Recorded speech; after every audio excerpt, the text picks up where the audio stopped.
ጤና ይስጥልን ክቡራትና ክቡራን ተመልካቾቻችን እንዲሁም የተከበራችሁ የፖለቲካ ተፎካካሪ ፓርቲዎች ይህ ሰባተኛው ሀገራዊ ምርጫን ተከትሎ የምናደርገው የመጀመሪያው ዙር በአዲስ ሚዲያ ኔትወርክ የፖለቲካ ፓርቲዎች የክርክር መድረክ ነው።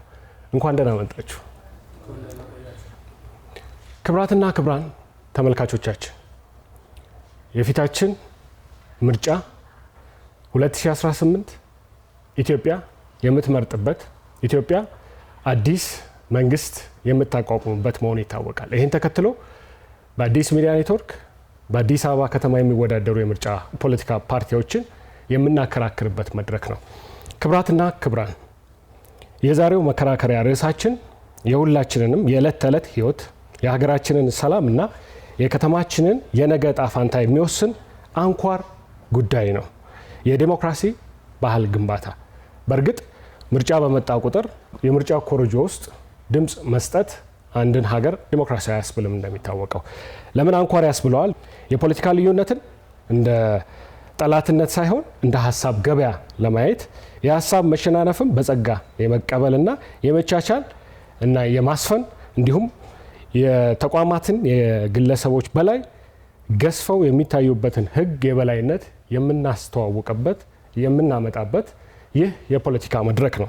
በተለይ ደግሞ እንደ አዲስ አበባ ባሉ የብዝሃነት የኢኮኖሚና የዲፕሎማሲ ማዕከል የሆኑ ከተሞች የዲሞክራሲ ባህል ማለት የከተማው መብት ማለት ነውና ነዋሪው ግብር ከፋይ ብቻ ሳይሆን በከተማው ልማት በአገልግሎት አሰጣጡና በአስተዳደሩ ላይ የባለቤትነት ውሳኔ የሚሰጥበትን ሀሳብ የምናቀርብበት ነው።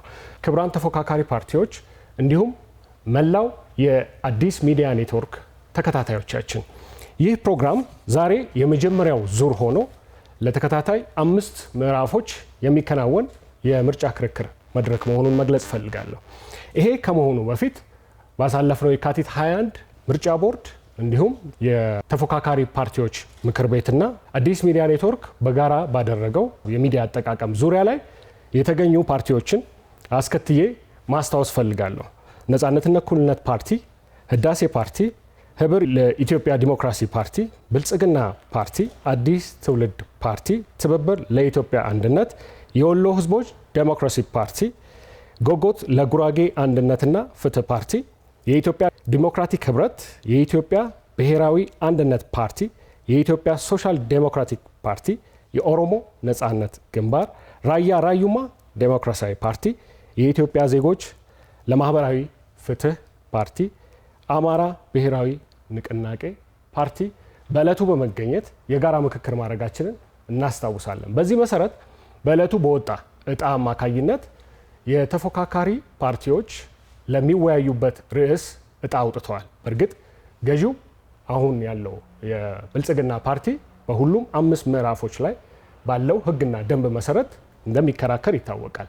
ቀሪዎቹ ሌሎች ተፎካካሪ ፓርቲዎች ግን እጣ ባወጣቱ መሰረት የዛሬው የመጀመሪያው በዲሞክራሲያዊ ባህል ግንባታ ላይ የተፎካካሪ ፓርቲዎች አቋም ምንድን ነው በሚል ርዕሰ ጉዳይ ላይ ነው ሀሳባቸውንና ፕሮግራማቸውን ፖሊሲያቸውን ተፎካካሪ ፓርቲዎች የሚያቀርቡት። በድጋሚ እንኳን ለዚህ ቀን አበቃችሁ፣ እንኳን ለዚህ ታሪካዊ የምርጫ ስራ አብረን ተገናኘን። እንደ አዲስ ሚዲያ ኔትወርክ እናመሰግናለን። ክቡራትና ክቡራን እንዲሁም በዕለቱ የቀረባችሁ ተፎካካሪ ፓርቲዎች እንደሚታወቀው በዕለቱ ለፉክክር እንዲቀርቡ እድል እጣው ከወጣላቸው ውስጥ ብልጽግና ፓርቲ፣ ነጻነትና እኩልነት ፓርቲ፣ ህዳሴ ፓርቲና ህብር ፓርቲ መሆኑን በዕለቱ ይፋ አድርገናል። በዚህ መሰረት ሶስታችሁ ስትገናኙ ቀሪው ነጻነትና እኩልነት ፓርቲ ግን በዚህ ክርክር ላይ መገኘት አልቻለም። አዲስ ሚዲያ ኔትወርክ ለሁላችሁም እኩል እድል ነው የሰጠው። በዚህ መሰረት ነው ይሄ ትሮኖስ ባዶ የሆነው የሚለውን ለአድማጭ ተመልካቾቻችንም እንዲሁም ለእናንተም ለቀሪ ተፎካካሪ ፓርቲዎችም ማስገንዘብ እንፈልጋለን። በዚህ መሰረት የዛሬው ፉክክር 4 ምዕራፎች ይኖሩታል። ተፎካካሪ ፓርቲዎች በምዕራፍ 1 እያንዳንዳችሁ በዛሬው የዲሞክራሲ ባህል ግንባታ ላይ ምን አይነት ሀገር እንደምትገነቡ፣ ምን አይነት ከተማ እንደምትገነቡ፣ ምን አይነት የዲሞክራሲ ስርዓት እንደምታሰፍኑ የመግቢያ ጽሁፍ የምታቀርቡበት ነው። 7 ደቂቃ አላችሁ። በምዕራፍ 2 እያንዳንዱ ፓርቲ ከመድረክ ለሚቀርብለት ጥያቄ የሚመልስበትና እንዲሁም ደግሞ አጠቃላይ በፕሮግራሙ ላይ ጠለቅ ባለ ሁኔታ ለአድማጭ ተመልካቾች ሀሳቡን የሚያጋራበት 10 ደቂቃ ይኖረዋል። በማስከተል እያንዳንዱ ተፎካካሪ ፓርቲ እርስ በራስ መጠያየቅ የሚችልበት 2 ደቂቃ ለተፎካካሪ ፓርቲዎች የእርስ በርስ መጠያየቅ እንሰጣለን። ለአንድ ጥያቄ 2 ደቂቃ እየተሰጠ ምላሽ ከተሰጠም በኋላ ወደ መጨረሻው ምዕራፍ እናልፋለን። የመጨረሻው ምዕራፍ አጠቃላይ በዕለቱ ርዕሰ ጉዳይ የመዝጊያ ንግግር በ7 ደቂቃ የምናደርግበት ይሆናል። በዚህ መሰረት ይህን ፕሮግራም ከመጀመራችን በፊት እጣ የማውጣት ስነ ስርዓት አድርገናል። በቅደም ተከተል አድማጭ ተመልካቾቻችን ተፎካካሪ ፓርቲዎች ቦታቸውን ይዘዋል። ከህብር ኢትዮጵያ ዲሞክራሲያዊ ፓርቲ አቶ አበራ በቀለና አቶ ተስፉ ቶሎሳ የመጀመሪያውን እድል ይጠቀማሉ። በማስከተል ከብልጽግና ፓርቲ ዶክተር ሜሳ ኤለማና አቶ ፍጹም ኃይሌ በሁለተኛ ደረጃ ሀሳባቸውን የሚያቀርቡ ናቸው። ከህዳሴ ፓርቲ አቶ ስንዴው ተሰማና አቶ አስማማው አየለ በሶስተኛ ደረጃ ሀሳባቸውን ያቀርባሉ። በዚህ መሰረት ነው የምርጫ ሀሳባችሁን ዳኛ የሚሆነው ለህዝብ ሀሳባችሁን የምታቀርቡት ማለት ነው። በዚህ መሰረት የመጀመሪያው ምዕራፍ በይፋ እንጀምራለን። ከህብር ኢትዮጵያ ዲሞክራሲያዊ ፓርቲ አንድ ሰው የመግቢያ ንግግሩን በጽሁፍ ወይ በንግግር እንዲያቀርብ እድል ሰጥቻለሁ። የተከበራችሁ ውድ የአዲስ አበባ ህዝቦች እንኳን ለ7ኛው ሀገራዊ ምርጫ አደረሳችሁ። ምንጊዜም አዲስ አማራጭና ችግር ፈቺ አጀንዳዎች ላይ ይዞ በመቅረብ የሚታወቀው ፓርቲያችን ህብር ኢትዮጵያ ዛሬም በዚህ መድረክ ላይ አማራጭ ሀሳቡን ይዞ ቀርቧል። ኢትዮጵያ ዓለማችን ዛሬ የደረሰችበት የስልጣኔ ደረጃ ከመቆናጠጧ ቀደም የራሷን ህብረ ብሔራዊ የስልጣኔ አሻራ እያኖረች የመጣች እንደ ሀገር የሀገረ መንግስት ግንባታ በተለያዩ አስተላለፎች ቀምራ የስልጣኔ ቀንዲል መሆኗን ያስመሰከረች ቀደምት ዲሞክራሲ እሳቤ ምንጭ ጥልቅ የባህል የቋንቋ መስተጋብርን የተላበሰች በርካታ የቋንቋና የባህል ልዩነቶች በአብሮነት ገምዳ ከልዩነቶቿ የተሻገረ አንድነት የፈጠረች የመቻቻል የመከባበር ምሳሌ የሆኑ እና ቅኝ ገዥነትን በተባበረ ክንድ የሚሰብሩ ኩሩ ህዝቦች በአንድነት የኖሩባትና የሚኖርባት አገር ነች። ከሀገረ መንግስት ግንባታ እስከ ዛሬ የዘለቁ የህዝብ የፍትህ፣ የነጻነት፣ የዲሞክራሲ፣ የልማት መሰል ጥያቄዎችን ከመመለስ ይልቅ ህዝባችን ከቀደምት የስልጣኔ ቀንዲልነት ወደ ዓለም የድህነትና የረሃብ ምሳሌነት እንዲሁም የእርስ በርስ ጦርነት ወደ ሆነው የታሪክ አዙሪት ውስጥ ገብቶ እንዲዳክር የራሳቸውን አነሰ በዛ ድርሻ ይዘዋል። የተከበራችሁ የአዲስ አበባ ህዝቦች ፓርቲያችን ህብር ኢትዮጵያ ከፖለቲካ ስልጣን ይልቅ አገርና ህዝብ ከተጋረጠባቸው የህልውና አደጋ ተሻግረው ለሁሉም እኩል የምትመች የጋራ አገር ለመገንባት ያስችለን ዘንድ ቅድሚያ ሰጥቶ ሊከውናቸው የሚችለው ፖለቲካዊ ጉዳዮች አንዱና ዋነኛው ነው። ብሔራዊ መግባባትና አገራዊ እርቅ አጀንዳ ይሆናል። እንደ ሀገር እንደ ህዝብ በአንድነት ለመቀጠል ያስችል ዘንድ ምንም አይነት የአመለካከትም ሆነ ሌሎች የፖለቲካዊ ፍላጎቶች ቢኖሩም በፍጹም ታማኝነት በጋራ የምንቆምላቸው አገራዊ መግባባቶች ሊኖሩ ይገባል ብለን እናምናለን። ካለ ልዩነት የእኛ ናቸው ልንላቸው የሚገቡ አገራዊ ምሰሶችን ለማቆም ብሔራዊ መግባባት በረጅም ጊዜ የሚሳኩና የሚዳብሩ በመካከለኛው ጊዜ ከስምምነት ላይ ልንደርስባቸው የምንችል በአጭርና አጣዳፊ የሆኑ ሁኔታዎች መከወን የሚገባቸው አጀንዳዎች ልንፈታቸው መርህ ይዘናል። እነዚህም ቁልፍ ማስፈጸሚያ ስልቶች እንደሚቀጥለው እናስቀምጣለን። የኢትዮጵያ ሀገረ መንግስት ምስረታና የነበሩት ጠንካራና ደካማ ጎኖች የታሪክ አጻፋችንን የትርክት አረዳዳችን አንድም ሆነ የሌላ ወገን ገዢ ምድብ ተጽዕኖ በዛሬው ትውልድ ላይ ያሰረፉትን አሉታዊና አዎንታዊ ሁኔታዎች የዛሬ መግቢያ ሊሆኑ የሚገባቸው መተማመኛ ሁኔታዎች ናቸው። ልናርም ልናስተካክላቸው የሚገቡ ከላይ የተጠቀሱ ታሪኮችን ሰንደቅ ዓላማችን የተሰኙ አብይ አጀንዳዎችን በብሔራዊ መግባባት መንፈስ የዳበረ ምላሽ አግኝተው ለሁሉም እኩል የምትመች ህብረ ብሔራዊነት፣ ፌዴራላዊትና ዲሞክራሲ አዲስቷን ኢትዮጵያ ለመመስረት የሚያስችል ዘዴዎች ላይ በማተኮር አገርን እውን ለማድረግ ቅድሚያ ይሰጣል። በአባይ ግድብና በባህር ጥያቄ ምክንያት ከግብጽና ከሱዳን እንዲሁም ከሶማሌ መንግስት ጋር ያለንበት ጂኦፖለቲካዊ ፍጥጫ የተለያዩ የሀገሪቱ ክልል እየተፈጸመ የሚገኘውን የህዝብ መፈናቀል ገዢው ፓርቲና ከአንዳንድ ተፎካካሪ ፓርቲዎች መካከል የሚታየውን የተካረረ ልዩነት፣ ሰብአዊ መብት ረገጣ ምክንያት ዓለም አቀፍ ህብረተሰብ እያደረሰብን ያለውን ተጽዕኖ ዘላቂ አገራዊ ጥቅማችን ለማስጠበቅ ማድረግ ባለብን እንቅስቃሴዎች ምክንያት እየገጠመን ያለውን ዓለም አቀፍ ጂኦፖለቲካዊ ጦርነት ቀጠና መሆን አደጋ እንዲሁም ስልቶች መሰል ፈተናዎችን በጥቅሉ ደምረን ስናያቸው እንኳን በአንድ ፓርቲ ትከሻ ሁሉም በአንድነት ተባብረን ብንቆም ብንሰራ በቀላሉ እንወጣቸው የማይችል እንደሚሆን የሚገነዘበው ፓርቲያችን ህብር ኢትዮጵያ አገራችን ውስጥ የችግሮችን በፍጥነት ለመፍታት የሚያስችለን እውነተኛ የብሔራዊ መግባባት መድረክ መፍጠር ከማናቸውም የፖለቲካ ጉዳዮች ቀደም ተግባሩ ይሆናል። ስለዚህ ህብር ኢትዮጵያ ዲሞክራሲ ፓርቲ በምርጫ ቢያሸንፍ አሊያም ተጋርቶ የመንግስቱ ሚና ቢረከብ ለተጠቀሱት ኩነቶች ሁሉ የጋራ የተናጠል መፍትሄ ይሰጣል። የውጭ ወረራን የመቀልበስና የአገር ሉዓላዊነት ማስከበር በተመለከተ ያለን ፖለቲካ አቋም በአሁኑ ወቅት አገራችን በኤርትራ መንግስት የግዛት ወረራ ተፈጽሞበታል፣ ሉዓላዊነቱም ተደፍሯል። ይህ ክስተት የፖለቲካና የታሪካችን ማንነት የሚቃረንና ምንም ሁኔታ ሳይቀለበስ ሊቀጥል እንደማይችል ጉዳዩ መሆኑን በህብር ይታመናል። መዋቅራዊ ዲሞክራሲ ማስፈን በተመለከተ ፓርቲያችን ህብር ኢትዮጵያ የአገራችን ያልዳበረውን የዲሞክራሲ ባህልና በየዘመኑ የተፈራረቁበትን የገዢ መደቦች የስልጣን ጥመኝነት ጋር ተያይዞ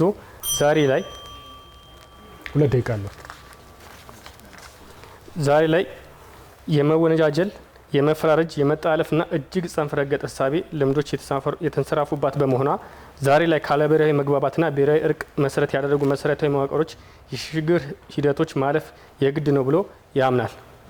ፓርቲያችን ህብር ኢትዮጵያ ህዝቡን የይሁንታ ድምፅ አግኝቶ በተናጥም ሆነ በጣምራ መንግስት ቢመሰርት ዜጎች በቋንቋና በብሔረሰብ አሊያም በሌሎች መሰል መደቦች ተመድበው የሚሰሩ ጤናማ ያልሆኑ ፍክክሮች፣ መበሻሸቆች፣ መዛለፍና ክብር ነክ የሆኑ ንግግሮች እንዲሁም እንደዚህ ያሉ ሁኔታዎችን የሚደግፍ ሰልፎች ሆኑ ስብሰባዎችን በፖለቲካ ውሳኔ ይከላከላሉ። እንደ ከፍተኛ ወንጀልም እንዲታዩ ይደረጋል። በሰላማዊ መንገድ የሚታገሉ ሁሉም ፖለቲካ ፓርቲዎች ደህንነት፣ የመንቀሳቀስ ቢሮ የመክፈት አባላት የመመልመልና ስልጠና የመስጠት የተዘጉ ቢሮዎች እንዲከፈቱ የታሰሩበት አባላት እንዲፈቱ አሊያም አፋጣኝ ፍትሐዊ ፍርድ እንዲያገኙ ይደረጋል። የመድብለ ፓርቲውን እውን ለማድረግ ሰላማዊ በሆነ መንገድ የማይታገሉና የያዙት የትኛውንም ጥያቄ ምክንያት ነፍጥ አንግበው የተለያዩ አገራችን ክፍሎች የጥቅት ትግልን እያካሄዱ የሚገኙ ኃይሎች የአገሪቷን ሉዓላዊነት ባከበረ መልኩ በመደራደርና ተገቢውን እርቅ በመፈጸም ጥያቄያቸውን በሰላማዊ መንገድ ታግለው ለማስመለስ የሚታገሉበትን ምህዳር በመፍጠር ትጥቅ ፈተው በሰላም እንዲገቡ ከፍተኛ ስራ እንሰራለን። ህዝባችን ዲሞክራሲ እንዲለማመድ አገር በቀል የሆኑ ዲሞክራሲያዊ ልምምዶችን ከዘመናዊ ሁኔታ ጋር የማጣጣም ስራዎች ይከናወናሉ። የገዢው ፓርቲ ጣልቃ ገብነት ጎልቶ የሚታይባቸው የህዝብ አስተዳደር ክፍሎች ቀጥተኛ ፖለቲካዊ ውሳኔ ከፖለቲካ ወገንተኝነት እንዲወጡ ይደረጋል። ፈጣን የፖለቲካ ውሳኔ የሚያስፈልጋቸው የህዝብ ምሬቶች በፍጥነት በመለየት ማስተካከያዎች ይደረጋሉ። የተከበራችሁ የአዲስ አበባ ህዝብ፣ ህብር ኢትዮጵያን ምርጫ ምልክታችን አደይ አበባ ነው። አደይ አበባን ሲመርጡ አዲስ ሰላማዊ ዘመን መረጡ ማለት ነው። ህብር ኢትዮጵያ ይምረጡ። እናመሰግናለን። ህብር ኢትዮጵያ የተሰጠውን 7 ደቂቃ አጠናቋል። ብልጽግና ፓርቲ ተወካዮች፣ የሀገራችን ህዝቦች፣ የተከበራችሁ የአዲስ አበባ ነዋሪዎች እንዲሁም የ7ኛው አጠቃላይ ምርጫ ተሳታፊ የፖለቲካ ፓርቲዎች እንኳን ለዚህ ታሪካዊ ምዕራፍ በሰላም አደረሰን ለማለት እንወዳለን። ዛሬ የምንነጋገረው ስለ ምርጫ ሳይሆን ስለ ነገ ኢትዮጵያ ነው።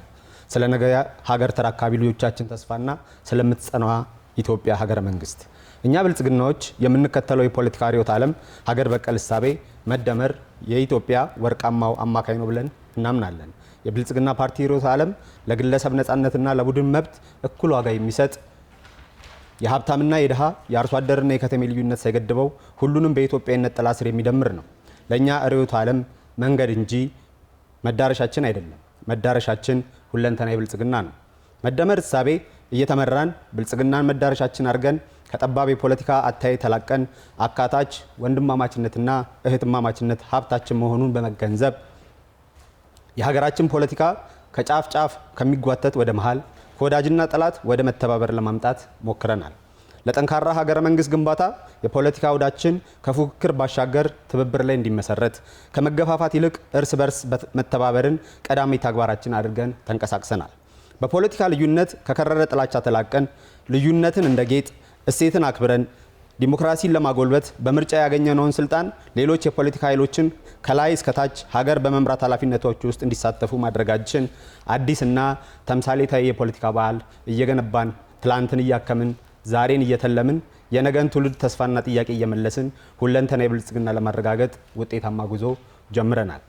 የሀገራችን ፖለቲካ ገበያው ወጥቶ መሸመት ብቻ ሳይሆን የራስን ሀሳብ አምርቶ ለሀገራችንና ለአፍሪካውያን ወንድሞቻችን በድፍረት አቅርበን አስተዋውቀናል። ተጨባጭ ውጤትን አምጥተንበታል። እንደ ብልጽግና ፓርቲ የምንከተለው የዲሞክራሲ ባህል የመግባባት ዲሞክራሲ ሲሆን የመግባባት ዲሞክራሲ ውሳኔዎችን በድምፅ ብቻ ሳይሆን በውይይት በምክክርና በጋራ ስምምነት እንዲመሰረቱ ያደርጋል። ይህም ለሀገራዊ መግባባት ቁልፍ መሳሪያ ነው። የመግባባት ዲሞክራሲ ለሀቀኛ ህብረ ብሔራዊ ፌዴራሊዝም መሰረት ነው ብለን እናምናለን። ለግልና ለቡድን መብቶች እንዲሁም በኢትዮጵያዊነት ብሔርተኝነት ፖለቲካና በብሔረሰባዊ ማንነቶች መካከል ሚዛን በማስጠበቅ ጠንካራ ስርዓት ይገነባል ብለን እናምናለን። የመግባባት ዲሞክራሲ ተግባራዊ መፍትሄ ያመጣል ብለን እናምናለን። በደረቅ ርዕዮተ ዓለም ከመጣጠር ይልቅ ለዜጎችና ለብልጽግና ጉዞ የሚጠቅመው የትኛው ነው የሚለው ቅድሚያ ይሰጣል። ለኢትዮጵያ ችግሮች ኢትዮጵያዊ መፍትሄ ያመጣል ብለን የጸና እምነት አለን። ሰው ተኮርና ቀጣይነት ያለው ግንባታም ያመጣል። ታሪክን አፍርሶ ከመጀመር ይልቅ ያለፉ መልካም ጅማሮችን በማስቀጠልና ጉድለቶችን በማረም ላይ ያተኩራል። ዋና ማዕከሉም ሰውና አካታችነት ነው። ብልጽግና ፓርቲ ልዩነቶችን እንደ ውጤት ወስዶ ታሪክን አክብሮና የነገን ተስፋ ሰንቆ በጋራ መግባባት ሀገርን ወደ ብልጽግና የሚመራ አካታች ፓርቲ ነው። ዓላማችን የቡድን መብትን ከግለሰብ ነፃነት ያጣመረ ሀገራዊ አንድነትን ከብሔራዊ ማንነት ጋር አጣጥሞ የሚጓዝ ሀቀኛ ህብረ ብሔራዊ ፌዴራሊዝም ነው። እኛ በንድፈ ሀሳብ አንታሰርም። የእኛ መመሪያ ለኢትዮጵያ የሚበጀው ምንድን ነው የሚለው ጥያቄ ብቻ ነው። ተግባራዊ ዲሞክራሲን ከሰው ተኮር ልማት ጋር ያቀናጀ ዲሞክራሲ በወረቀት ላይ የሚሰፍር ቃል ብቻ ሳይሆን በዜጎች ህይወት ላይ የሚታይ ለውጥ ነው እየሰራን ያለ ነው። ባለፉት ዓመታት በአዲስ አበባችን ያከናወንናቸው ተግባራት ለዚህ ህያው ምስክሮች ናቸው። ክቡራትና ክቡራን የአዲስ አበባ ነዋሪዎች፣ ዛሬ በዚህ መድረክ የቆምነው ለምርጫ ብቻ ሳይሆን ለኢትዮጵያ አዲስ ታሪክ ምዕራፍ ለመክፈት ነው። የብልጽግና ፓርቲ የፖለቲካና የዲሞክራሲ ባህል ግንባታ እንደ ቅጦት ሳይሆን እንደ ህልውና ጉዳይ አድርጎ ይወስዳል። ተቋማዊ ጽናትና የህግ የበላይነት ከማረጋገጥ አኳያ ፓርቲያችን ብልጽግና ጉልህ ሚና ተጫውቷል። የዲሞክራሲ ባህል በግለሰቦች በጎ ፍቃድ ሳይሆን በማይናወጡ ተቋማት ላይ ሊመሰረት ይገባል የሚለው የፓርቲያችን እምነት ነው። በእርግጥም ነፃ፣ ጠንካራ፣ ገለልተኛ ተቋማት ያስፈልጉናል። ከዚህ አኳያ የኢትዮጵያ ብሔራዊ ምርጫ ቦርድ፣ የሰብአዊ መብት ኮሚሽን እና በየደረጃ ያሉ የፍትህ አካላት ከፓርቲ ተጽዕኖ ነፃ ሆነው እንዲደራጁ ማድረግ ተችሏል። ስኬታማ የፍትህ ስርዓት ማሻሻያ ሪፎርም ስራዎቻችን ሰርተናል። አፋኝ የነበሩ የጸረ ሽብር የሲቪክ ማህበራትና የሚዲያ ህጎች በማሻሻል ለነፃነት ምቹ ሁኔታ ፈጥረናል። ለህግ የበላይነት መከበር ጠንክረን ሰርተናል። በቀጣይም በህግ ፊት ሁሉም እኩል ነው የሚለውን መርህ በተግባር ለማዋል የዳኞችና የአቃቢ ህግ ሙያዊ ነፃነት እንጠብቃለን። የፍትህ አካላት በአስፈጻሚው አካል ጣልቃ ገብነት እንዳይፈተን መዋቅራዊ ለውጥ አድርገናል። ይሄም ተጠናክሮ ይቀጥላል። ፓርቲያችን ብልጽግና ለሀሳብ ነፃነት የጸና እምነት አለው። ሀሳብን በነፃነት የመግለጽ የመጻፍ ነፃነት እንዲሁም ለሚዲያ ብዝሃነት አበክሮ ሰርቷል። በቀጣይም አጠናክሮ ያስቀጥላል። ዲሞክራሲ የሚጀምረው ከነፃና ከበለጸገ አእምሮ ነው ብሎ ፓርቲያችን ያምናል። ለዚህም የሀሳብና የሚዲያ ነፃነትን በተግባር አረጋግጧል። የሚዲያ ነፃነት ከአዲስ አበባ አኳያ ሲታይ በርካታ የግል ሚዲያዎች፣ የግል ጋዜጦች፣ መጽሔቶች ያለምንም ቅድመ ምርመራ ለገበያ እንዲቀርቡ በማድረግ የፕሬስ ነፃነትን በተጨባጭ ማረጋገጥ ተችሏል። በእነዚህ የሚዲያ አውዶች በመጠቀም ዜጎች በመንግስትና በመሪዎቻቸው ሳይቀር ያላቸውን ጠንካራ ትችት በነፃነት እንዲገልጹ ምቹ ሁኔታ ተፈጥሯል። ይኸው መልካም ተግባር ተጠናክሮ የሚቀጥል ይሆናል። ከመድብለ ፓርቲ ስርዓት ግንባታ ጋር በተያያዘ ፓርቲያችን ውድድርና አማራጭ ሀሳብ የዲሞክራሲ የደም ስሮች ናቸው ብሎ በጽኑ ያምናል። የፖለቲካ ምህዳር ከማስፋት አኳያ በአዲስ አበባ በርካታ ፓርቲዎች ተደራጅተው በነፃነት እየተንቀሳቀሱ ይገኛሉ። መላው ነዋሪዎቻችንም በነፃነት የሚፈልጉትን የፖለቲካ አቋም የመያዝ ህገ መንግስታዊ መብታቸውን ተጠቅመው በፈለጉት ፓርቲ ይደራጃሉ። ዜጎች በፈለጉት ዘርፍና የሙያ መስክ በነፃነት እንዲደራጁና የሲቪክ ማህበራት እንዲስፋፋ በማድረግ ተሳትፏቸው እንዲያድግ እየሰራን እንገኛለን። ፓርቲያችን ብልጽግና የዲሞክራሲ ባህል የሰው ልጅ ተፈጥሯዊ መብቶች የሚከበሩበት ስርዓት ነው ብሎ ያምናል። የውይይት ባህል በማዳበር ረገድ ልዩነቶችን በሰለጠነ መንገድ ለመፍታት የሀገራዊ ምክክር ኮሚሽን በማቋቋም ታሪካዊ እርምጃ ወስደናል። ለነገው ተስፋ ዛሬ እንወስን። የተከበራችሁ ውድ ኢትዮጵያውያንና የአዲስ አበባ ነዋሪዎች፣ ብልጽግና ፓርቲ የሰላም የልማትና የህብረ ብሔራዊ አንድነት አማራጭ ነው። ምርጫችን በትላንት ጥላቻና በነገው ብሩህ ተስፋ መካከል ያለ ነው። ብልጽግናን ስትመርጡ ኢትዮጵያ ታሸንፋለች። ብልጽግናን መምረጥ ማለት ለሰላምና ለክብር መወሰን ማለት ነው። የዜጎች ነፃነትና ሰብአዊ ክብር የሚከበርባት አዲስ አበባና ኢትዮጵያን መገንባት ነው። ብልጽግና መምረጥ ማለት ለልማትና ለብልጽግና መቆም ነው። ብልጽግና ፓርቲ የሰላም የልማትና የህብረ ብሔራዊ አንድነት አማራጭ ነው። ለዲሞክራሲ ባህል ግንባታ፣ ለሀሳብ የበላይነትና ለታላቁ የኢትዮጵያ የብልጽግና ጉዞ የምርጫ ምልክታችን የስንዴ ነዶውን ይምረጡ። የስንዴ ነዶ የአንድነታችን የመደመራችንና የትብብራችን ምልክት ነው። በላባችን ሀገራችንን የማጽናትና የጽናታችን ምልክት ነው። ብልጽግና ይምረጡ። 7 ደቂቃውን አጠናቋል። በእጣው መሰረት በሶስተኝነት ደረጃ የመግቢያ ሀሳባቸውን የሚያቀርቡት ህዳሴ ፓርቲ ነው። ህዳሴ ፓርቲ አመሰግናለሁ። በቅድሚያ እንኳን ለ7ኛ ዙር ሀገራዊ ምርጫ አደረሰን እያልኩኝ የፓርቲን የህዳሴ ፓርቲ የዲሞክራሲ ስርዓት ባህል ግንባታና የፓርቲውን አቋም እንደሚከተለው አቀርባለሁ። የተከበራችሁ ውድ ኢትዮጵያውያንና የአዲስ አበባ ከተማ ነዋሪዎች፣ ህዳሴ ፓርቲ ህዳሴ በፌዴራልና በክልል ደረጃ በህግ አውጪው በህግ አስፈጻሚውና በህግ ተርጓሚው መካከል ግልጽ የሆነ የስልጣን ክፍፍል መኖሩን የሚያረጋግጥ ህገ መንግስታዊ ስርዓት ይዘረጋል። የዜጎች ሰብአዊና ዲሞክራሲያዊ መብት ለማረጋገጥ የሚያስችሉ ህጋዊ ተቋሞችን ያደራጃል። በዚህም መሰረት አንደኛ፣ ዜጎች ሀሳባቸውን የመግለጽ መረጃ የማግኘት በማንኛውም ሁኔታ እንዳይደፈር የህግ ጠበቃ ለማድረግ ፓርቲያችን ህዳሴ ሲመረጥ አበክረን የምንሰራበት ጉዳይ ይሆናል። የመረጃ ምንጭና የሀሳብ መግለጫ የሆኑት በተለይ የመገናኛ ብዙሃንን ስልጣን ከያዘ ፓርቲ ተጽዕኖ መላቀቅ በሚያስችላቸው መንገድ የሚደራጅበት ሁኔታ ነው የሚኖረው። ስለዚህ እነዚህ መገናኛ ብዙሃንም ግልጽነትና አሰራር በተመለከተ የሚመሩት በተለይ ገለልተኛ በሆኑ አካላትና ሲቪክ ማህበራት በተውጣጡ ሰዎች በቦርድ እንዲመራ አበክረን የምንሰራበት ሁኔታ ነው የሚኖረው። ውድ ኢትዮጵያውያንና የአዲስ አበባ ከተማ ነዋሪዎች፣ በመገናኛ ስራ የተሰሩ የግል ባለሀብቶችና ሙያተኞች በተለይ በነፃነት እንዲሰሩ የሚያስችል የህግ ጥበቃ የሚደረግበት ሁኔታ ነው የሚኖረው። ፓርቲያችን ህዳሴ ነፃ ፍትህ መኖሩን ለማረጋገጥ የተቋሙ አደረጃጀት፣ አሰራርና ተጣሪነት በተለይ ከአስፈጻሚው አካል ጣልቃ ገብነት የሚጠበቅበትን ስርዓት በድንጋጌ መልክ የሚያወጣበት ሁኔታ ነው የሚኖረው።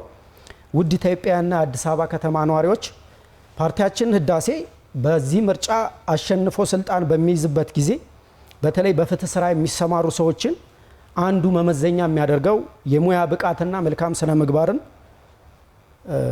ከየትኛውም የተፎካካሪ ፓርቲ ተጽዕኖ መላቀቃቸውን የሚያረጋግጥ ከፖለቲካ ፓርቲ ጋር በሚፈጥሩት ትስስር ጥፋት ቢሰሩ በህግ አግባብ ተጠያቂ የሚሆኑበትን ግልጽ ህግ ያወጣል፣ ያስፈጽማል። የፖሊስ ተቋሞችና አባላት የህዝቡን መብት በሚጥስ በህግ ስርዓት የተቋቋሙ የፖለቲካ ፓርቲዎችን በሚጎዳ ለገዢው ፓርቲ ልዩ ጥቅም በሚያስገኝ ተግባር ተሰማርተው ከተገኙ የሚቀጡበት የህግ አሰራር ስርዓት ይዘረጋል።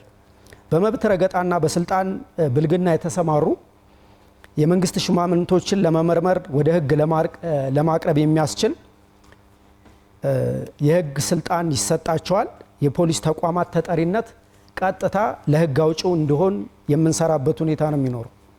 ፓርቲያችን ህዳሴ የመከላከያና የደህንነት ተቋማትን በተመለከተ በተለይ እኛ ትኩረት የዜግነት ፖለቲካ ስለምንከተል ለዜጎች መብት ትኩረት ስለምናደርግ የመብት ረገጣ ላይ እንዳይሳተፉ፣ በየትኛውም የሲቪል ተቃውሞ ላይ ጣልቃ እንዳይገቡ፣ ስልጣን ላይ የወጣ ፓርቲ ተቀጽላ እንዳይሆኑ፣ ህዝቡን ከአደጋ እንዲጠብቁ፣ የሀገርንና የህዝብን ሉዓላዊነት ደህንነት ከማስከበር ውጭ ጣልቃ በሲቪሎች ላይ ለፖለቲካ ስልጣን በሚታገሉ ሰላማዊ ተቃዋሚዎች ላይ በደል እንዳይፈጽሙ የሚከለክል ህግ ይወጣል፣ ያስፈጽማል። የእነዚህን ተግባራት ተጠያቂና ኃላፊነት ያለበት መሆኑን ለማረጋገጥ የህግ አውጪው አካል ሪፖርት የሚያደርግበት ስርዓት ይዘረጋል። ለዚህም ክትትል፣ ቁጥጥር የሚያደርግበት ሁኔታ ነው የሚኖሩ።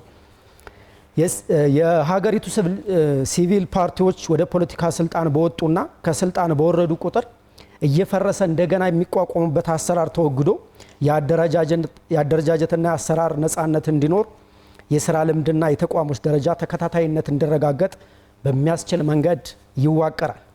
ውድ ኢትዮጵያውያንና የአዲስ አበባ ከተማ ነዋሪዎች፣ ዜጎች የሲቪል ሰርቪስ ሕግ ስርዓትን ባልተከተለ አሰራር የገዢው ፓርቲ አምሳል እንዲሆን በመደረጉ በማስተካከያ ወይም ማስተካከያ ይደረግበታል። በፖለቲካ ሹሞች የሚያዙ የአመራር ቦታዎች ውጭ በየትኛውም የሚገኙ የሲቪል ሰርቫንት ሰራተኞች በሙያ ብቃትና መመዘኛ ግልጽ የሆነ የሰራተኛ አቀጣጠር የሚያዙበት መንገድ ይፈጥራል። በፖለቲካ ታማኝነት በተለያዩ የትስስር ምክንያት ግልጽ በሆነ አድሎ ሁለት ደቂቃ ሀሳቦትን ለማጠቃለል ይቀሩታል።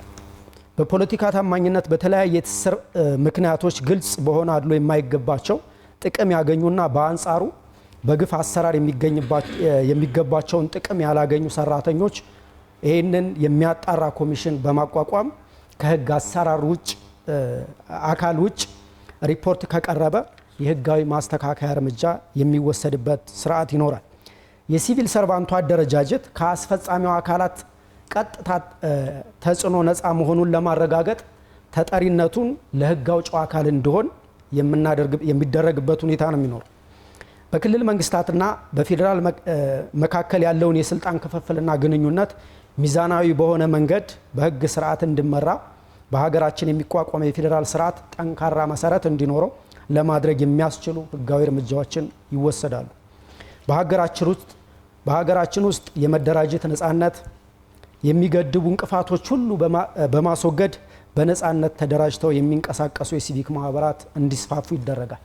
በአጠቃላይ የምንከተለው ስርዓት ወይም የምንከተለው ርዕዮተ ዓለም የሊበራሊዝም ርዕዮት ስለሆነ በተለይ ትኩረት የሚያደርገው የግለሰብ ነፃነት፣ የህግ የበላይነትን፣ የመንግስት የስልጣን ገደብን መሰረት በማድረግ የፖለቲካና ኢኮኖሚ ፍልስፍና የሚከተል ነው።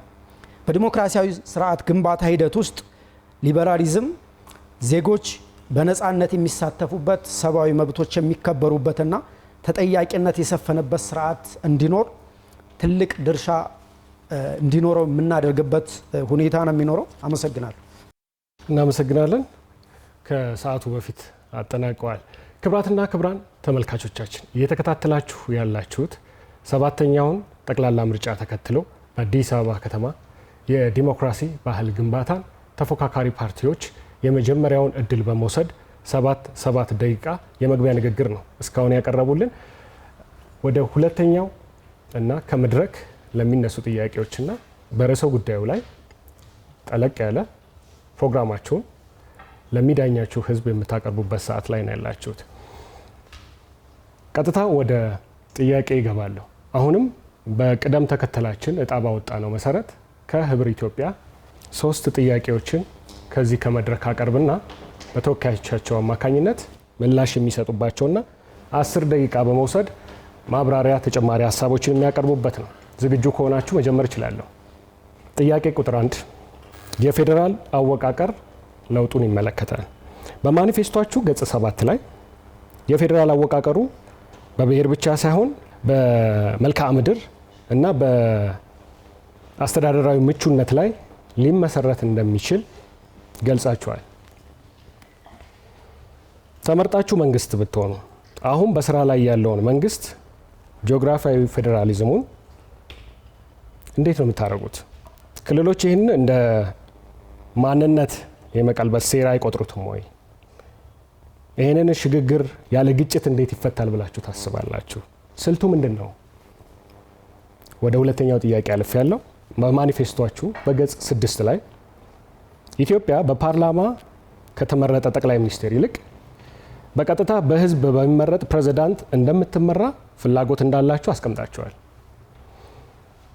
ይኸውም በስራ ላይ ያለውን ህገ መንግስት ካልተቀየረ በቀር እንዴት ተግባራዊ መሆን ይችላል? የህገ መንግስት ጉዳይ አይደለም ወይ? ጥያቄ ቁጥር 3 በሰነዳችሁ ገጽ 13 ላይ የከተማ መሬት የግል ንብረት እንዲሆንና የነዋሪውን የመሸጥ እና የመለወጥ መብት እንዲኖረው እንደምታደርጉ ተናግራችኋል። ፓርቲ ይህን ማድረግ ይችላል? በምን አይነት መንገድ ያደርጋል እስከተባለ ጥያቄዎችን አጠቃላይ ያለው 10 ደቂቃ አሉት። እሺ፣ እናመሰግናለን። እኛ ህብር ኢትዮጵያዎች ነን። ህብር ኢትዮጵያ ዲሞክራሲያዊ ፓርቲ ምርጫ ምልክቱን አደይ አበባ ያደረገ ሁሉ ጊዜ አዲስ እና የሰለጠነ ሀሳብ ይዞ የሚመጣ በሀሳብ ሞግቶ በሀሳብ አሸንፎ ቢችል መንግስትም ይሆን ከተመረጠ ካልተመረጠ ደግሞ ያሸነፈው አካል ሀሳቡን እየገዛው ያለና የገዛው ፓርቲ ነው። የተጠየቁት ጥያቄዎች መልካም ናቸው። መነሳት አስፈላጊ ነው ብዬ የማስበው ከከተማ መሬት መብት ጋር ተያይዞ ነው። የተከበራችሁ የአዲስ አበባ ህዝቦች በአንድም ሆነ በሌላ በተለያየ ሁኔታ በዘመናት ሲፈራረቅባችሁ የነበሩት ገዢ መደቦች ወይንም አገሪቷን በአንድም ሆነ በሌላ በእጣም ሆነ በእድል እየመሩ የመጡ አካላት ባስቀመጡን ወይም በቀደዱልን ቦይ ስንፈስ ከርመናል። ይሄ ኩነት የሚያበቃበት ምዕራፍ ላይ ደርሰናል። ስለዚህ ህብር ኢትዮጵያ ዲሞክራሲያዊ ፓርቲ የከተማ መሬትን በተመለከተ የከተማ ህዝቦች ጣሪያና ግድግዳ ብቻ ሳይሆን ንብረታችሁ መሬታችሁም ንብረታችሁ መሆኑን የምናረጋግጥበት ምዕራፍ እንከፍታለን። ይህንን ያስቀመጥንበት አብይ ምክንያት በከተማ መሬት ብቻ ሳይሆን በገጠሩም ቢሆን በተለያየ ሁኔታ ሰው መሬቱ ላይ ወይንም ንብረቱ ላይ የመተማመኛ ሰነድ የለውም። አሁን ላይ ያለው በአንድም ሆነ በሌላ ልማቱ እንዳለ ሆኖ ያለው መፈናቀል ያለው መገፋት ከዚህ ጋር ተያይዞ የሚመጣ ፖለቲካዊ ኢምፕሊኬሽን ያለው በመሆኑ ይህንን ለማረም የሚያስችል በቂ ጥናት አስፈላጊ ነው። ከበቂ ጥናቱ ጋር ተያይዞ የከተማ መሬትን መብት የመሬት ባለቤትነትን መብት ከካርታ በዘለለ የመሸጥ የመለወጥ ለሶስተኛ ወገን አሳልፎ የመስጠት መብትን የሚያረጋግጥ ፓርቲ ነው። ስለዚህ ህብር ኢትዮጵያን መምረጥ ይሄንን መብት መምረጥ ነው። ብዙ የአዲስ አበባ ህዝቦች በእጃችሁ የቤት ካርታ ይዛችኋል። የቤት ካርታው ግን ጣሪያና ግድግዳችሁን ነው እንጂ መሬታችሁን አይወክልም። ያለው የሊዝ ፖሊሲ በኢትዮጵያ ቁልጭ ያለ ይሄንን ነው። ህብር ኢትዮጵያ በሀሳብ የሚሞግተው ሊረታም የሚታገለው መሬታችሁም ጭምር የእናንተ እንዲሆን ነውና በብሔራዊ መግባባትና በብሔራዊ እርቅ መስመር በሚደረጉ የሽግግር መስመሮች የሚፈቱ ናቸው። ሌላ እንደ ህብር ኢትዮጵያ ዲሞክራሲያዊ ፓርቲ የውክልና ዲሞክራሲ አስፈላጊ ነው እናምናለን። ግን ወደ ሁለተኛው ጥያቄ ከማለፈው በፊት ግን አልነገሩኝም በምን መንገድ እንደሆነ ቃል ኪዳኑን እንደምታከብሩ እንጂ አሰራር ህብር ኢትዮጵያ ዲሞክራሲያዊ ፓርቲ በግሉም ሆነ በጋራ ተመርጦ ስልጣን ቢይዝ መጀመሪያ ሊቀድም ይገባል ብሎ ያስቀመጠው ቅድም ሲነገር እንደነበረው በፖለቲካ ኮንሰፕቹዋል ሊቲው ብሔራዊ መግባባትና ብሔራዊ እርቅ ለዚች ሀገር ያስፈልጋል። ብሔራዊ መግባባትና ብሔራዊ እርቅ አጀንዳችን ወይም መስመራችን ብዙ ዘርፎች አሉት። አንዱ የማህበረሰቡን ችግር ከመሰረቱ ሊፈቱ የሚችሉ የጋራ መግባባቶች ህገ መንግስትን እስከ መቀየር የሚደርስ የጋራ መግባባቶች ይኖራሉ በብሔራዊ መግባባትና በብሔራዊ እርቅ ማዕቀፍ ውስጥ ያሉ። ስለዚህ በዚህ ማዕቀፍ ውስጥ የሚፈቱ ናቸው። የህብር ኢትዮጵያ ዲሞክራሲያዊ ፓርቲ ስልጣን ቢይዝ ወይም ቢጋራ መጀመሪያ የሚያደርገው የብሔራዊ መግባባትና የብሔራዊ እርቅ አጀንዳን ወደፊት ማምጣት ነው። የዛ ማዕቀፍ ወይንም የብሔራዊ እርቅና አጀንዳን ህገ መንግስትን እስከ ማሻሻል የሚደርስ ስልጣን ለህዝብ ስለሚሰጥ ህዝቡ በሚፈጥረው ከወረዳ ጀምሮ ከቀበሌ ጀምሮ ቃል ኪዳን የሚፈጸመው ህገ መንግስቱ ከተሻሻለ በኋላ ነው። ህገ መንግስቱ ከተሻሻለ በኋላ ነው። ህገ መንግስቱ እንዲሻሻል ግን ብሔራዊ መግባባትና ብሔራዊ እርቅን ሸንጎ እንመሰርታለን። ይሄ ሸንጎ ደግሞ ከቀበሌ እስከ ዞን ድረስ ያለ አደረጃጀት ያለው ነው። እስከ ማዕከል ሌጂስሌቲቭ ግሩፑን የሚይዝም ጭምር ስለሆነ ህገ መንግስት የማሻሻል መብት ለዚህ አካል ይሰጣል። ያኔ ህገ መንግስቱ ይሻሻላል። ህገ መንግስቱ ሲሻሻል እነዚህ ጉዳዮች ይተገበራሉ። ሌሎች የተጠየቁት ከመድረኮች ፕሬዚደንሻል የሆነ ማኒፌስቶቻችን ላይ ያስቀምጣሉ። የውክልና ዲሞክራሲ አንድ የዲሞክራሲ አማራጭ ነው።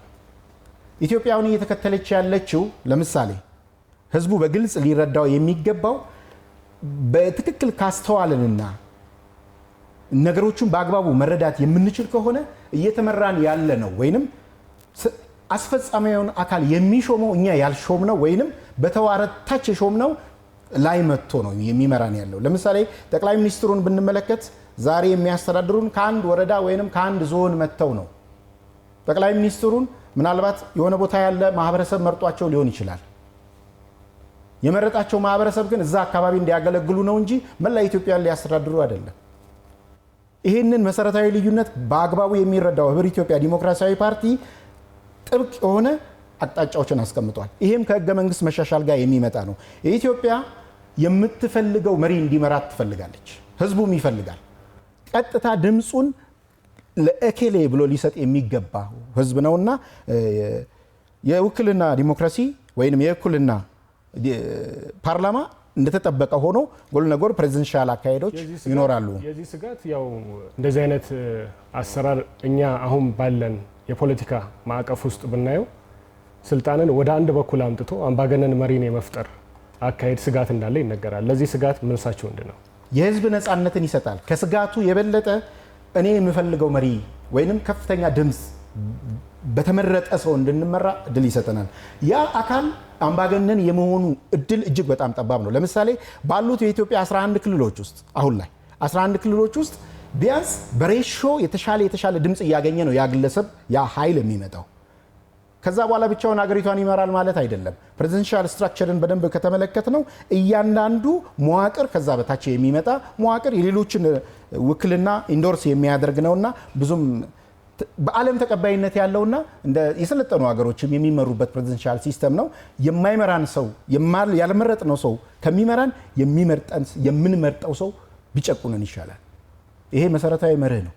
ስለዚህ የኢትዮጵያ ሕዝብ ህብረ ኢትዮጵያ ዲሞክራሲያዊ ፓርቲን ከመረጣችሁ አንዱ መሻሻል ያለበት ከህገ መንግስቱ ጋር ተያይዞ ፕሬዚደንሻል መሆን አለበት። የኢትዮጵያ የአስተዳደር ስልጣን ሙሉ ለሙሉ ያልተመረጠ መንግስት ነው የሚመራው ማለት ይቻላል። አሁን ያለውን የኢትዮጵያ ስርዓት ያልተመረጠ መንግስት እየመራው አይደለም። አሁን የኢትዮጵያ ህገ መንግስት እንግዲህ ህገ መንግስት ለመሻሻል የራሱ የህገ መንግስታዊ ነው ማለት ድምጽ የሌለው መሪ ነው እየመራው ማለት ይቻላል አይደለም። በሌላ እየተከተልን ያለነው ፓርላመንታሪ ስርዓት ነው። ፓርላመንታሪው ስርዓት ጠቅላይ ሚኒስቴሩ በተዋረድ እየተመረጡ ፓርላማ ይደርሱና ጠቅላይ ሚኒስቴር ይሆናሉ ወይንም ከታች ተመርጠው። ስለዚህ በአንድም ሆነ በሌላ በእጅ አዙር የተመረጡ ነው እንጂ ተመርጠዋል። ይሄንን በእንደዚህ አይነት ደረጃ የሚገለጽም ስላልሆነ ፓርላመንታሪ ስርዓቱ ከዚህ አግባብ ጋር የሚታይ ነው። ሌላ ክልሎችን በተመለከተ ህብረ ኢትዮጵያ ዲሞክራሲያዊ ፓርቲ ህብረ ኢትዮጵያ ዲሞክራሲያዊ ፓርቲ ማስመር ያለብን የኢትዮጵያ ህዝብ የአዲስ አበባ ህዝብ በደንብ ማወቅ ያለበት ህብረ ብሔራዊ ፓርቲ ነው። በአንድ ጎሳ በአንድ ጎጥ ወይንም በአንድ ሰፈር የተከበበ የታሰረ ፓርቲ አይደለም። ህብረ ኢትዮጵያ ዲሞክራሲያዊ ፓርቲ የብሔር ብሔረሰቦችና ህዝቦችን እኩልነት ግንባር ቀደም ሆኖ የሚደግፍ የሚያበረታታ ሁሉም በማንነቱ ኮርቶ የሚኖርባት ኢትዮጵያን የሚያስቀድምባት ማንነቱን የማይሸማቀቅባት ሀገር እንድትሆን ነውና የምንሰራው። ሁሉም ሰው የኢኮኖሚ መስተጋብሩን የቋንቋ መቀራረቡንና ሌሎች ሰፊ ጉዳዮችን ከግምት በማስገባት በአመቸው እና አስተዳደሬው ወሰኖቼ ናቸው ብሎ ባሰባቸው መስመር ላይ መስራት ወይንም መቀናጀት ወይንም እንደ ክልል መዋቀር እንደሚችል የተቀመጠ ነው እንጂ አሁን ላይ ያለውን መንገዶትን ይቺን አብረው ቢመልሷት ጂኦግራፊያዊ ፌዴራሊዝም ነው የምንከተለው ብላችኋል እና አሁን ያለውን አሰራር ሙሉ ለሙሉ ይቀይራል ማለት ነው። ክልሎች ይህንን እንደ ማንነት ቅልበሳ አይቆጥሩትም ወይ? የሚፈጠርስ ግጭት ክልሎች እንደውም ያላቸውን አሁን ላይ ያላቸውን የክልል መዋቅር ያዳብርላቸዋል። በምን አይነት መንገድ? በፍላጎትና በነፃነት ላይ የተመሰረተ የአወቃቀር ውስጥ ስለሚገቡ አሁን እኮ ኢትዮጵያ ውስጥ የተፈጠረው አንድ ክልል ከአንድ ክልል ጋር ጦርነት የተማዘዝንበት ምክንያት እኮ የተከተልነው ብሔር ተኮር ወይንም ደግሞ ቋንቋ ተኮር ጂኦግራፊ ያስተካክል አሁን ያለውን በመቀየር ነው አይደል? ይሄንን መቀየር የሚቻለው በህብረተሰቦች መግባባትና መስማማት ላይ በተመሰረተ ዲሞክራሲ ነው። ይሄም ከህገ መንግስት መሻሻል ጋር ተያይዞ የሚመጣ ጉዳይ ነው። በነገራችን ላይ ህብረ ኢትዮጵያ ዲሞክራሲያዊ ፓርቲ ይሄንን ሲል የብሔር ብሔረሰቦችና ህዝቦች መብት እኩልነትና የግዛት አንድነት ለምሳሌ በክልላዊ ደረጃ የግዛት አንድነትን በሚጋፋ መልኩ አይደለም። ሁሉም ጥያቄው እኮ እሱ ነው። ብሔር ብሔረሰቦች ይሆናል። ይሄንን ካከበረ በተመሳሳይ ሁኔታ ጂኦግራፊያዊ ነው። አንድ መስመር ለምሳሌ አማራ ክልልን ስታዋቅር ጫፍ ላይ ወለጋ ጥግ ላይ ካለው የአማራ ምዕራብ ጎጃም ካለው ኦሮሞ ይቀራረባል እንጂ ጎንደር ላይ ካለው አማራ ጋር አይቀራረብም። ጎንደር ጫፍ ደባትና ደባርቅ ላይ ያለው አማራ ከትግራይ ጋር ይቀራረባል እንጂ ታች ወርዶ ባህር ዳር ታች ጭስ አባይ ካለው ሰው ጋር አይቀራረብም። ፍላጎቶቻቸውን በቋንቋ ልዩነት መገደብ በራሱ ተገቢ ነው ብለን ስለማናምን በፈለጉት በፍቃዳቸው አሁን ያለውን ስርዓትና ሁኔታ እንቀበላለን፣ በዚህ መስመር እንሄዳለን የሚሉን እናበረታታለን። ፍላጎታቸው ከዛ ጋር ተያይዞ የሚመጣ ስለሆነ በመጨረሻ ከተፈቀደልኝ ሶስት ጥያቄዎችን መጠየቅ ከተቻለ ቴንክ ዩ። ደቂቃው አልቋል። እናመሰግናለን። አንተ ነው የጨረስክብኝ ሰዓት።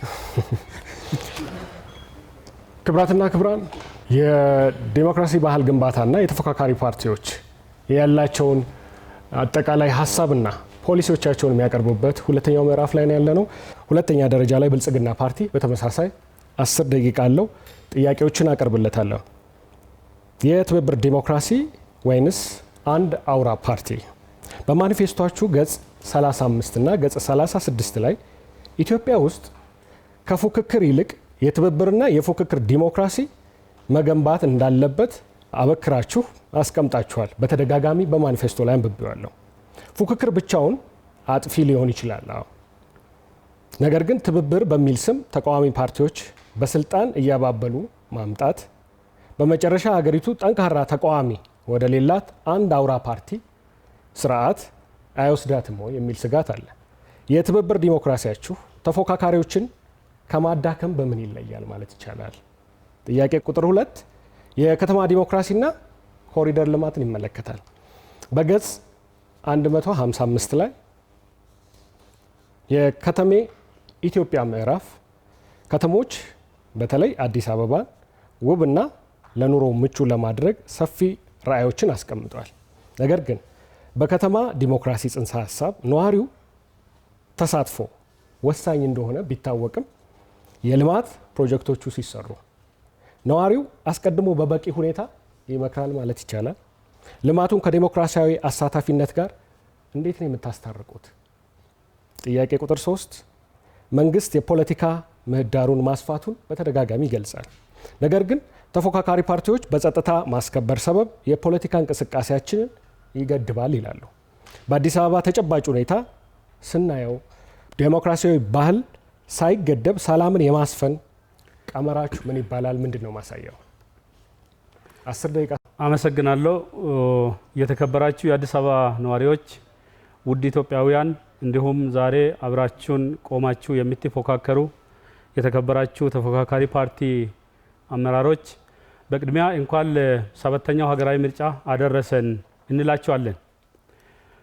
የቀረበው ጥያቄ ጋር ከመሄደ በፊት ቅድም በተሰጠን ፍሬምወርክ መሰረት የቀሪ ነገሮቻችን ላይ ለምንድን ነው ስለ ዲሞክራሲ ባህል የምናወራው የሚለው ጉዳይ ላይ ጠለቅ ብለን መመልከት እንዳለብን ማንሳት ፈልጋለሁ። ሀገራችን ኢትዮጵያ የመጣችበት የሀገረ መንግስት ግንባታ ውስጥ የቀደሙ አባቶቻችን ጥሩ ጥሩ የሆኑ ወረቶችን አስረክበውናል።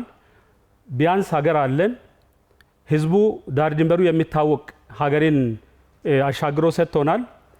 ዳሩ ግን ባሳለፍነው በሀገረ መንግስታችን ውጣ ውረድ ውስጥ የሀገረ መንግስታችን በዲሞክራሲ የታነጸ አለመሆኑን ብልጽግና በውል ይገነዘባል። ይሄ ችግር ከፍተኛ ችግር ነው። የብዙ ችግሮች ደግሞ ማጠንጠኛ እንደሆነ ስለሚረዳ የዲሞክራሲ ባህል ግንባታን እንደ ህልውና ጉዳይ ወስዶ እየሰራበት ይገኛል። የዲሞክራሲ ባህል ጉዳይ ከዲሞክራሲ ባህሪ ውጭ የሚታሰብ አይደለም። ምን ማለት ነው?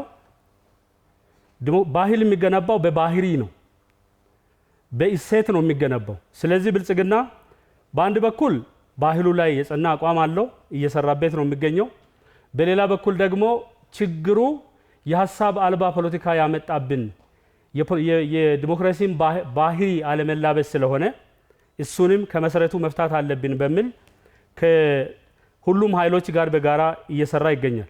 የዚህ ምዕራፍ አንዱ አካል የጥያቄዎቹ መልስ ነውና ከሰዓቶትም አንጻር ወደ ጥያቄው ሲመጣ የመጀመሪያ ጥያቄ የዲሞክራሲ አሁን እየተገበራችሁ ያላችሁት የተግባቦት ዲሞክራሲ ወደ አውራ ፓርቲ አይወስዳችሁም ወይ? አይወስደንም።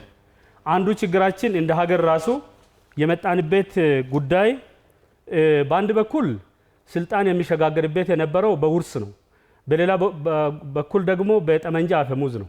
ከዛ በኋላ ባለፉት 27 ዓመታት ምርጫን በሚመስል ነገር ግን የራሱ ችግር ያለበትን ተለማምደን መተናል።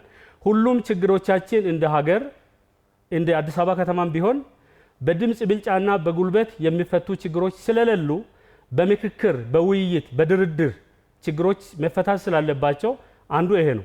ሁለተኛው ጉዳይ የተግባቦት ዲሞክራሲ ሲነሳ ከተፎካካሪ ፖለቲካ ፓርቲዎች ጋራ ካለን ግንኙነት አንጻር ብቻ ማየት የለብንም።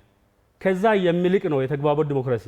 በፓርቲ ውስጥ እንደ ብልጽግና ቀደም ሲል የዳሪና የመሀል ፖለቲካ ተብሎ አንዱ ዋና ሌላው አጋር ይባል የነበረውን እሱን ሽረን ኢትዮጵያውያን የተሰባሰቡበትን ምህዳር ፈጥረናል። ከፖለቲካ ፓርቲዎች ጋር ደግሞ የነሱ ነፃነት በማይጋፋ የእኛን የፖለቲካ ነፃነት በማይጋፋ በሀገራዊ ጉዳይ ላይ አብረን እየሰራን ነው የምንገኘው። እንደዚህ ከሆነ ጠንካራ ተፎካካሪ ፓርቲ ከዚህ ስልጣን ላይ ካለው ፓርቲ ጋር አብሮ እየተዋሃደ ከሄደ ሀገሪቱ ራሱን የቻለ አንድ ጠንካራ ተፎካካሪ ፓርቲ አታጣም ወይ ነው? ተፎካካሪ ፓርቲዎች ከገዢ ፓርቲ ጋር እየተዋሃዱ እየሄዱ አይደሉም። ግልጽ የሆነ መስመር ነው ያለው። አንድ መዋሃድ አይደለም፣ አብሮ መስራት ነው፣ መተባበር ነው። አማርኛውም ለየቅል ነው። አንድ ሁለተኛ ዲሞክራሲ በራሱ የትብብር ዲሞክራሲ በራሱ ፓርቲዎችን የፖለቲካ ልምምድና የፖለቲካ ባህሪን ያዳብርላቸው እንደሆነ ዲሞክራሲ እንዴት እንደዛ ችግር ያመጣል የሚለው በደንብ ማየት ያስፈልጋል የሚለው ነው። በዋነኝነት ግን ሶስት ጉዳይ ላንሳ። የተግባቦት ዲሞክራሲ ብልጽግና የመረጠበት ዋነኛው ምክንያት አንደኛውና ዋነኛው ኢትዮጵያ የብዝሃ ማንነት ሀገር ነች። አዲስ አበባ ደግሞ እንደ ከተማ የኢትዮጵያ ብዝሃነት ሁሉ መገኛ ነች ማለት ማጋነን አይደለም። ስለዚህ ብዝሃነትን ማስተካከልና አስታርቆ ለመሄድ የሀሳብ ብዝሃነት አለ፣ የብሔር አለ፣ የሃይማኖት አለ፣ የእምነት አለ፣ የመልክዓ ምድርም አለ። እሱን አስተካክለን ለመሄድ ነው አንድ ዋነኛው ጉዳይ አስቀምጠናል። ቅድም የተጠቀሰው ማኒፌስቶአችን ላይም ይሄ ነው የተቀመጠው። ሁለተኛ ጉዳይ ኢትዮጵያ ሀገረ መንግስታችን ጠንካራ አይደለም፣ ዘላቂነቱ ይቀረዋል። ጠንካራና ቅቡልነት ያለው ሀገረ መንግስት መገንባት አለብን። ያልተስማማንባቸው ጉዳዮች ስላሉ እነዛ ያልተስማማንባቸው ጉዳዮችን በምክክር በድርድር በውይይት እንድንፈታ ቅድም እንደተባለ አይደለም። የምክክር ኮሚሽንን የብልጽግና ፓርቲ ነው ያቋቋመ። ስለዚህ የሀገረ መንግስት ጋር ተያይዘው ያሉብንን ችግሮች ለመሻገር የተግባቦት ዲሞክራሲ በጣም ወሳኝ ነው። ሁለተኛው ጉዳይ ደግሞ ዘላቂ ሰላምና አዎንታዊ ሰላም ለማስፈን ነው። ቀደም ሲል በውርስ ሞከር ነው፣ በጠመንጃ አፈሙዝ ሞከር ነው፣ ዲሞክራሲን በሚመስል ሞከር ነው፣ ኢትዮጵያን አላሻገራትም። ስለዚህ ደግሜ ደጋግሜ ማንሳት የሚፈልገው የብልጽግና ፓርቲ አቋም በድርድር በውይይት ላይ የተመሰረተ የሀገረ መንግስት የማጽናት ጉዳይ ጭምር እንደሆነ ለማንሳት ነው። ወደ ሁለተኛ ጥያቄ ሲመጣ የከተማ ዲሞክራሲን በተመለከተ ከልማትም ጋር ተያይዞ ተነስቷል። በጣም ጥሩ ጥያቄ ነው። የጥያቄውን መንፈስ እንመልከት። መጀመሪያ በአዲስ አበባ ከተማ እየተካሄደ ያለው ልማት ባለቤቱ ማን ነው? ከልማቱ የተጠቀመ ማን ነው? ከልማቱ የተጎዳ ማን ነው የሚለው ማየት አለብን።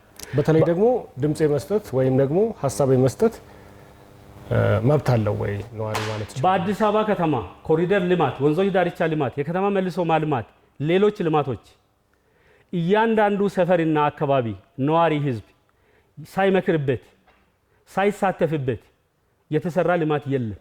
ካለ መምጣት ይችላል። መረጃ አለ። እያንዳንዱ ቤተሰብ በቤት ደረጃ ተወያይቶበት ነው የተሰራው። አንድ እሱን ህዝቡ ራሱ አሁን እዚህ እኔ ቦታ ላይ ቆሞ የሚከራከር የአዲስ አበባ ከተማ ነዋሪ ቢሆን አንደኛ በመልሶ ማልማት የለሙ እዛ ቦታ ላይ አዳዲስ ህንፃዎች ተገንብቶላቸው ለሰው ክብር የሚመጥኑ ቦታ ላይ ይኖሩ መኖር የጀመሩ አሉ። ለምሳሌ የበጎነት መንደር የምንላቸው አዲስ ከተማ፣ የቂርቆስ፣ ወደ ላፍቶ ብዙ ቦታ መሄድ ይቻላል። እዚህ ቤተ መንግስት ጀርባ በክቡር ጠቅላይ ሚኒስትር የተሰራ አዋሬ መንደርን ጨምሮ ሌሎች ለልማት ተነስቶ ሌላ ቦታ የሰፈሩ ጭምር በአንድ በኩል በውይይት ነው፣ በተግባቦት ነው። በሌላ በኩል ደግሞ ለሰው ልጅ ክብር በሚመጥን ቦታ ላይ ነው የገቡት። ቤት የሚመስል ቆርቆሮ በቆርቆሮ ቤት የሚመስል ጭቃ በጭቃና ላስቲክ መጠለያ ውስጥ ነው ወጥቶ እዛ የገቡትና ሳይመክርበት ሳይወያዩበት የተደረገ ነገር የለም። የተለየ ነገር አለ። አሁን ዛሬ እዚህ ቆመን የምንመካከርበት አዳራሽ በራሱ አንድ ነገር ላንሳ። አዲስ አበባ እየተሰራ ያለው ልማት ምንጩ ምንድን ነው? አንድ የአመራር የእሳቤ ለውጥ ነው። ሁለት የሲቪል ሰርቪሳችን የመንግስት ሰራተኞቻችን ከፍተኛ አሻራ ያረፈበት ነው። ሶስት የእያንዳንዱ ነዋሪ ህዝብ፣ ባለሀብቶች፣ ወጣቶች የጉልበት የገንዘብ የሁሉም መዋጮ ያለበት ነው። ምክክር አለ። ከዛ ተሳትፎም አለ ባለቤትነትም አለ የሚለውን ለማንሳት ነው። 2 ደቂቃ ይቀሮታል። ወደ የሶስተኛ የተነሳልኝ ጥያቄ አለ። የፖለቲካ ምህዳርና የሰላም ጉዳይን በተመለከተ ተነስቷል። እንደ ከተማ እንደ አዲስ አበባ ከተማ አስተዳደር የፖለቲካ እንቅስቃሴዎችን ይመለከታል። የፖለቲካ እንቅስቃሴዎች በሰላም ማስከበር ሰበብ ታፍነዋል የሚል ነው። በአዲስ አበባ ከተማ ዛሬ ከኛ ጋር ቆሞ የሚከራከሩ ወዳጆች እውነት ይናገሩ እንደሆነ ማንሳት ይችላሉ። 17 የፖለቲካ ፓርቲዎች በጋራ ምክር ቤት ተደራጅተው የራሳቸው የሆነ ቋሚ ኮሚቴ፣ የወጣት የሴት ክንፍ አደረጃጀት፣ ምልዓተ ጉባኤ ይዘን አብረን ነው ስንሰራ የነበረው። ለከተማ ልማት ራሱ ለበጎ ተግባራትም ጭምር መዋጮ አድርገዋል ማንሳት ይችላሉ። ሁሉም ሰው በዛ ደረጃ ኢትዮጵያዊ ስለሆኑ እውነት ይናገራሉ ብዬ ስለማስብ አዲስ አበባ ውስጥ የጠበበ ምህዳር የለም። ምክክር አለ፣ ድርድር አለ፣ አብሮ ችግር መፍታት አለ። በዛ ልክ ነው አብረን እየሰራን ያለ ነው። ምንድነው መስመሩ ማለት ይቻላል ታዲያ? በህግ ማስከበር ስም አንዳንድ የፖለቲካ እንቅስቃሴዎች ላይ ወይ ብንጽፍ ወይንም ደግሞ ብናነሳ ሀሳብ ስጋት አለብን የሚል ነው ሀሳቡና በጋራ በተያያዘ ዋና የመስመሩ መለያስ ምንድነው ማለት ይቻላል? የፖለቲካ አቋም ልዩነት ስላለው የታሰረ ሰው አንድ ካለ ይምጣና እንነጋገርበት። እኔ ፓርቲ ወክሎኝ በቅርቡ የምክር ቤቱ ምክትል ሰብሳቢ ሆኜ የአብን ፓርቲ ሰብሳቢ ሆኖ ሌሎች ጋር ሲንሰራ ነበር። ሰው ህግና ስርዓት ምህዳር ቀላቅለን ማየት የለብንም የሚለውን ላንሳ። ውድ የአዲስ አበባ ነዋሪዎች ከእናንተ ጋር በመተባበር የከተማችን አዲስ አበባ ለኑሮ ምቹ ለክብራችን ደግሞ መገለጫ እንዲትሆን እያደረግን እንገኛለን። የተከበራችሁ የከተማችን ነዋሪዎች 10 ደቂቃው ተጠናቋል። ብልጽግና ፓርቲ እናመሰግናለን። የሶስተኛው 10 ደቂቃ በመጠቀም ጥያቄዎች የሚመልሱበትና ሀሳባቸውን ለህዝብ የሚያቀርቡት ደግሞ ህዳሴ ፓርቲ ነው። ጥያቄ እንደሚከተለው ማቅረብ ጀምራለሁ። ፕሬዝዳንታዊ ስርዓትና አሁን በስራ ላይ ያለውን አወቃቀር ይመለከታል። በማኒፌስቶአችሁ ገጽ 6 ላይ የኢትዮጵያ መንግስት አወቃቀር በፓርላሜንታሪ ወደ ፕሬዝዳንታዊ ስርዓት እንደሚቀየርና ፕሬዝዳንቱ በቀጥታ በህዝብ እንደሚመረጥ አስፍራቸዋል።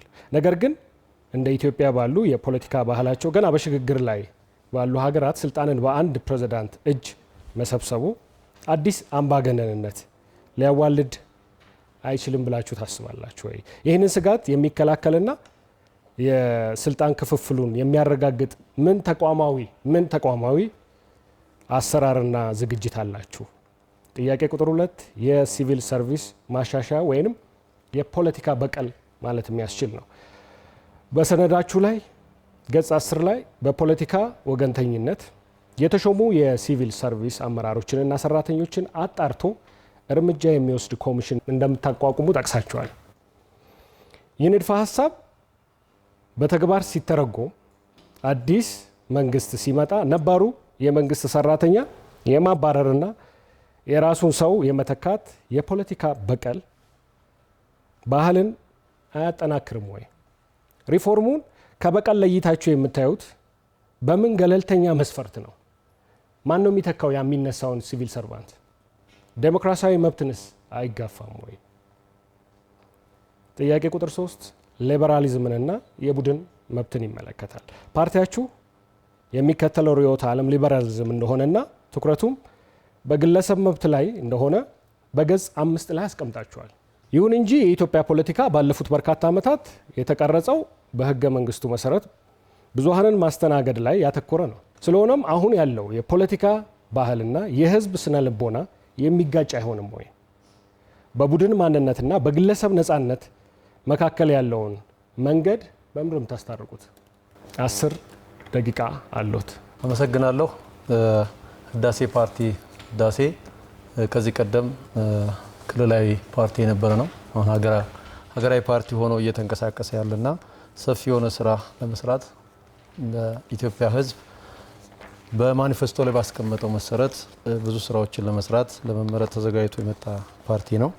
አሁን ለተነሱ ጥያቄዎች መልስ ለመስጠት ያህል ስርዓታችሁ ፕሬዘንታዊ ነው የምታደርጉት፣ እንዴት ነው ሊሆን የሚችለው? ህገ መንግስቱን ለተባለው እኛ ፕሬዝዳንታዊ የምናደርገው ዞሮ ህገ መንግስትን ስናሻሽል ነው።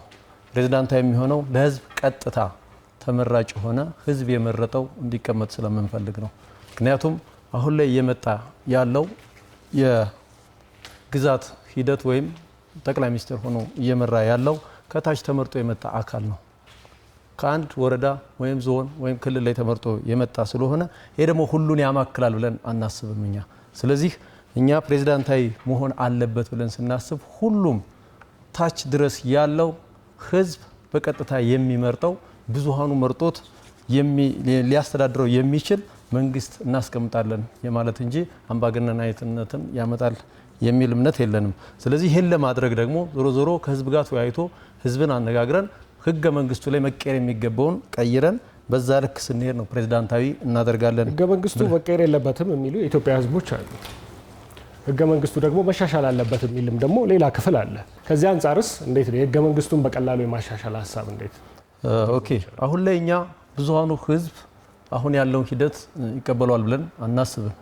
ስለዚህ ብዙሃኑን ያማከልና ብዙሃኑ የተቀበለውን ይዘን ነው ህገ መንግስቱን የምናሻሽለው ዞሮ ዞሮ። ስለዚህ ህገ መንግስቱ የሚሻሻለው አሁንም በህዝብና በህዝብ ውሳኔ ነው። ከህዝብ ውሳኔ ውጭ የሚሆን የለም። ስለዚህ ህዝብን አማክረን ህዝብ በሚፈልገውና በሚያደርገው እኛ በያዝ ነው ማኒፌስቶችን ላይ ባስቀመጥ ነው መሰረት በመተማመን ላይ በተመሰረተ ራሱን በቻለ መንገድ ፕሬዝዳንታዊ ምርጫና ህዝቡ አብዛኛውን ቀጥታ በሚመርጠው መንግስት እንዲተዳደር የራሱ በሚለው መንግስት እንዲተዳደር የሚሆንበትን ሂደት ነው የምንፈጥረው። ዞሮ ዞሮ ህዝብ በሚፈልገውና በሚፈልገው መንገድ ከተነጋገን ከተወያየን በኋላ ነው።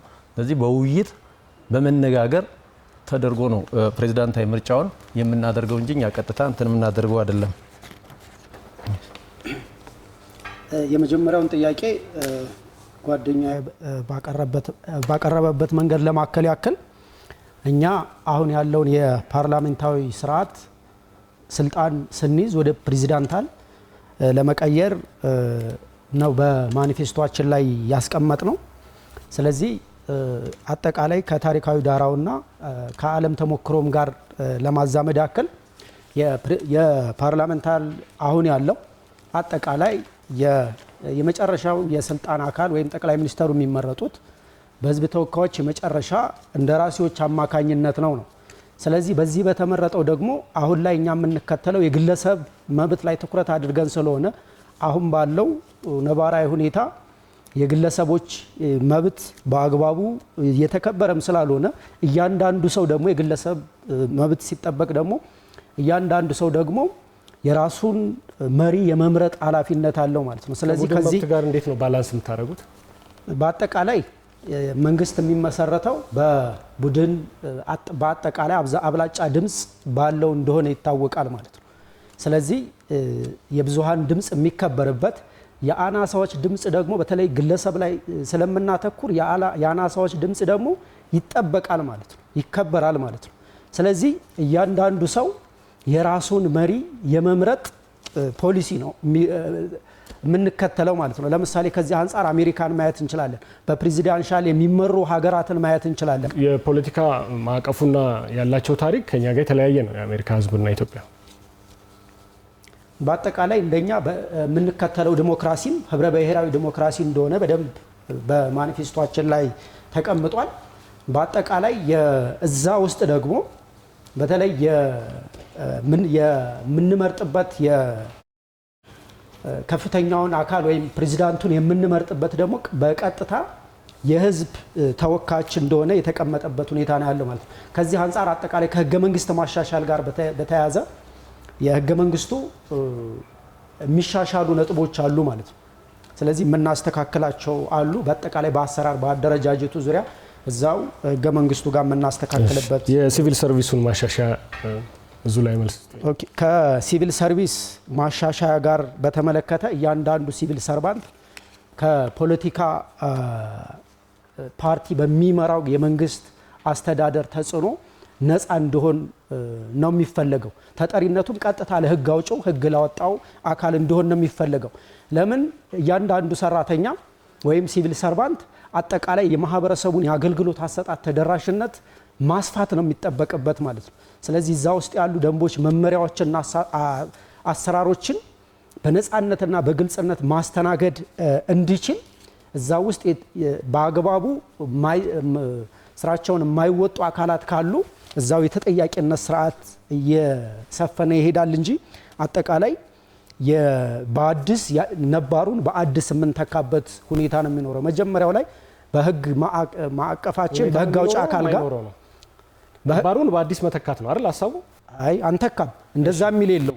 እያንዳንዱ ሲቪል ሰርቫንት በአጠቃላይ ተጠሪነቱ ለህግ አስፈጻሚ ይሆኑና ስራውን በነፃነት የሚሰራበት ሁኔታ ይኖራል። ከፖለቲካ ሹመኛ ውጭ እናንተ መንግስት ናችሁ ብለን እናስብ።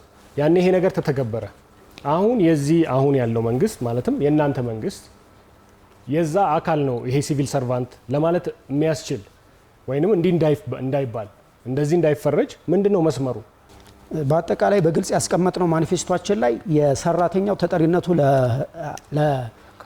ለህግ አውጪው ይሆንና ስራውን ከፖለቲካ ወገንተኝነት ነፃ ሆኖ የአገልግሎት አሰጣጡን የተሳለጠ እንዳደርግ መሆን መቻል አለበት። እዛ ውስጥ የሚመደቡ አካላት ደግሞ ሰራተኛ በሚቀጠርበት ሰዓት ደግሞ በነፃነት አቅምንና ችሎታን መሰረት በማድረግ እንደ አቅማቸው እንደ ችሎታቸው የት ላይ ሊያገለግል በትምህርት ዝግጅታቸውና በእውቀታቸው ልክ 2 ደቂቃ አላችሁ ማጠቃለያ ሀሳብና በቀሪውም ጥያቄ ላይ የቡድንና የግለሰብ መብት ላይ በተቀመጠው ጋር በተያያዘ ቅድምም እንዳልኩት እኛ የምንከተለው የህብረ ብሔራዊ ዲሞክራሲ ነው። ስለዚህ የቡድን መብት በአግባቡ የሚከበርበት የታናሽ ወይም የአናሳዎች መብት ደግሞ የሚጠበቅበት እንደሆነ ይታወቃል።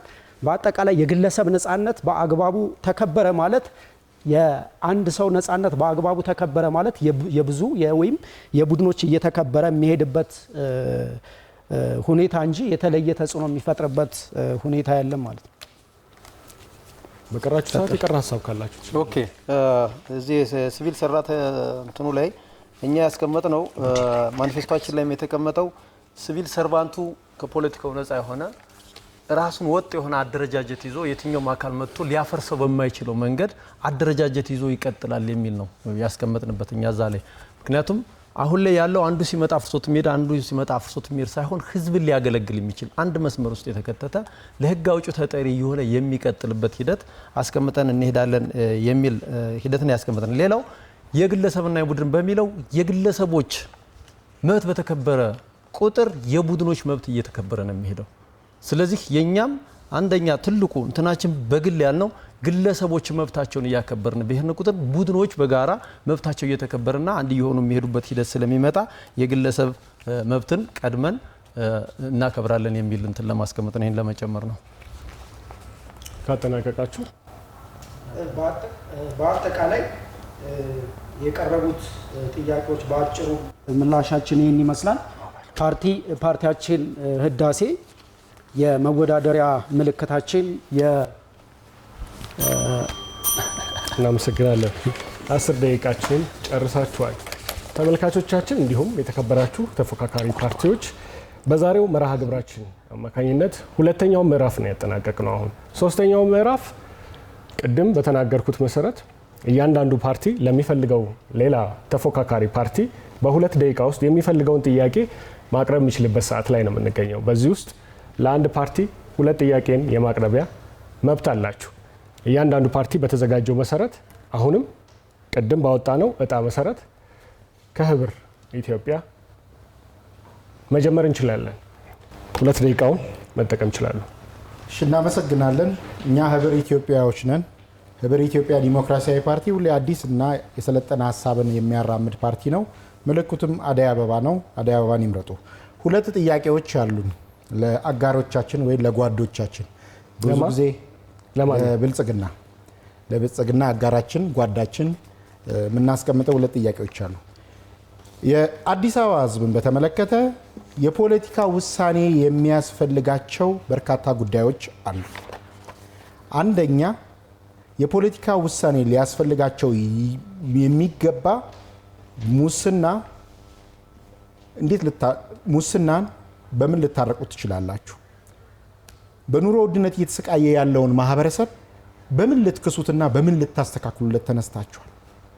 በተለይ የፖለቲካ ውሳኔ ብለን የወሰድነው በአብይነት የፍጆታ እቃዎች ብቻ ሳይሆን የአገልግሎት ተቋማቶቻችሁ ላይ የጨመራችኋቸው የህዝቡን የኑሮ ውድነት ያናሩ ያጎበጡ ፖለቲካዊ ውሳኔ የሚወሰንባቸውና መፍትያቸውን ፖለቲካ ውሳኔ ነው ብለን የምናስበው የመብራት፣ የውሃ፣ የልደት ካርድ፣ የመታወቂያ እድሳትና አገልግሎት ክፍያዎች እጅግ በጣም የናሩ ናቸው። በፖለቲካ ውሳኔ እስካመጣችሁት ድረስ በፖለቲካ ውሳኔ ልትቀለብሱት የምትችሉ እና ከኑሮ ከስቃይ አሁን ካለበት የአዲስ አበባ ህዝብ ካለበት የኑሮ የችግር አረንቋ ልታወጡ የምትችሉበት አቅጣጫ አላችሁ ወይ? ሁለተኛ ጥያቄ መደመር ፍልስፍናችን ነው ግን አንንጠለጠልበትም ብላችኋል። መደመርን እንደ ግልም እንደ ፓርቲም አልቋል። 2 ደቂቃ ዋናው ጥያቄ ብልጽግና ፓርቲ ለሚፈልገው ፓርቲ 2 ደቂቃ አመሰግናለሁ። ብልጽግና ፓርቲ የምርጫ ምልክቱ የስንዴ ነዶ ነው። የስንዴ ነዶ በተግባር የተፈተነ ፓርቲ መሆናችንን ምልክታችን ነው። ብልጽግናን ይምረጡ። ለተፎካካሪ ፓርቲዎቻችን ማነሳቸው 4 ጥያቄዎች አሉ። ፈጠን ብዬ ለማንሳት ሞክራለሁ። የመጀመሪያው ጥያቄ ለህብር ኢትዮጵያ ነው ማነሳው። ገዢ ፓርቲን ሁልጊዜ መተቸት ስሜት እንጂ ፖሊሲ አይደለም። ስለዚህ አዲስ አበባን የመሰለች ግዙፍ ከተማ ከስሜት ባለፈ ከተማዋን ሊመጥን የሚችል የከተማ ሞዴላችሁ ምንድን ነው? ብልጽግና መደመርን በተግባር ተርጉሞ ስንዴ ኤክስፖርት ሲያደርግ የእናንተ ኢዝም የዲሞክራሲ ሞዴሉ ምንድን ነው? ሁለተኛው ጥያቄ ለህዳሴ ፓርቲ ነው። ህዳሴ ስማችሁ ሆኖ ሳለ አስተሳሰባችሁ ግን ወደ ኋላ የሚናፍቅ ነው። ብልጽግና አዲስ አበባን በቴክኖሎጂ በዘመናዊ ፕላን እያደሰና ተወዳዳሪ ከተማ እያደረገ ባለበት ወቅት እናንተ የምታስቡት ህዳሴ የትኛው ነው? እንዴትስ ነው የምታመጡት? ለሁለቱም ጠይቀው ጥያቄ አለ። ቡሄ ሲደርስ ለጭፈራ እንደሚሰባሰቡ ህጻናት ምርጫ ሲደርስ ከመሰባሰብ ባሻገር ለአዲስ አበባውያንና ለመላ ኢትዮጵያውያን ምን የሚጨበጥ ሀሳብ ይዛችሁ መጣችሁ? ሶስተኛው ጥያቄ ቅድም በረከት አንተም አንስተህ በአግባቡ ያልተመለሰው በመንግስት አወቃቀራችን ፕሬዚዳንሻል እናደርጋለን ብለው ሳለ እዚህ የተፎካከሩ ባሉበት ህገ መንግስታዊ ጥላ ስር ሆኖ ሳለ እያለ ፕሬዚዳንሻል ሲስተም ለማድረግ ደግሞ ህብረተሰቡን ማሳተፍ እንዳለባቸው እየገለጹ ነገር ግን ፕሬዚዳንሻል አድርገናል ብለው ጨርሶ የመጡበት አግባብ ህገ መንግስትን አይጣረስም ወይ የሚለውን ቢመልሱልን። የመጨረሻ ሁለቱም ተመሳሳይ የማኒፌስቶቸው ላይ ያስቀመጧቸው የመንግስት አወቃቀር የፌዴራሊዝም ስርዓትና ዋና ዋና የፖሊሲ አቅጣጫዎች ተመሳሳይ ሆኖ ሳለ ለምን ሁለት ሆኖ መምጣት አስፈለገ የሚሉ ጥያቄዎች እንዲመለሱልን እንፈልጋለን። ህዳሴ ፓርቲ 2 ደቂቃ በመጠቀም ለሚፈልገው ፓርቲ ጥያቄውን ማቅረብ ይችላል። አመሰግናለሁ። የመጀመሪያ የምጠይቀው ለብልጽግና ፓርቲ ነው። እንደ ህዳሴ ፓርቲ የዲሞክራሲ ስርዓት ግንባታ አሁን ላይ እየተሰሩ ያሉ ስራዎችን በአጠቃላይ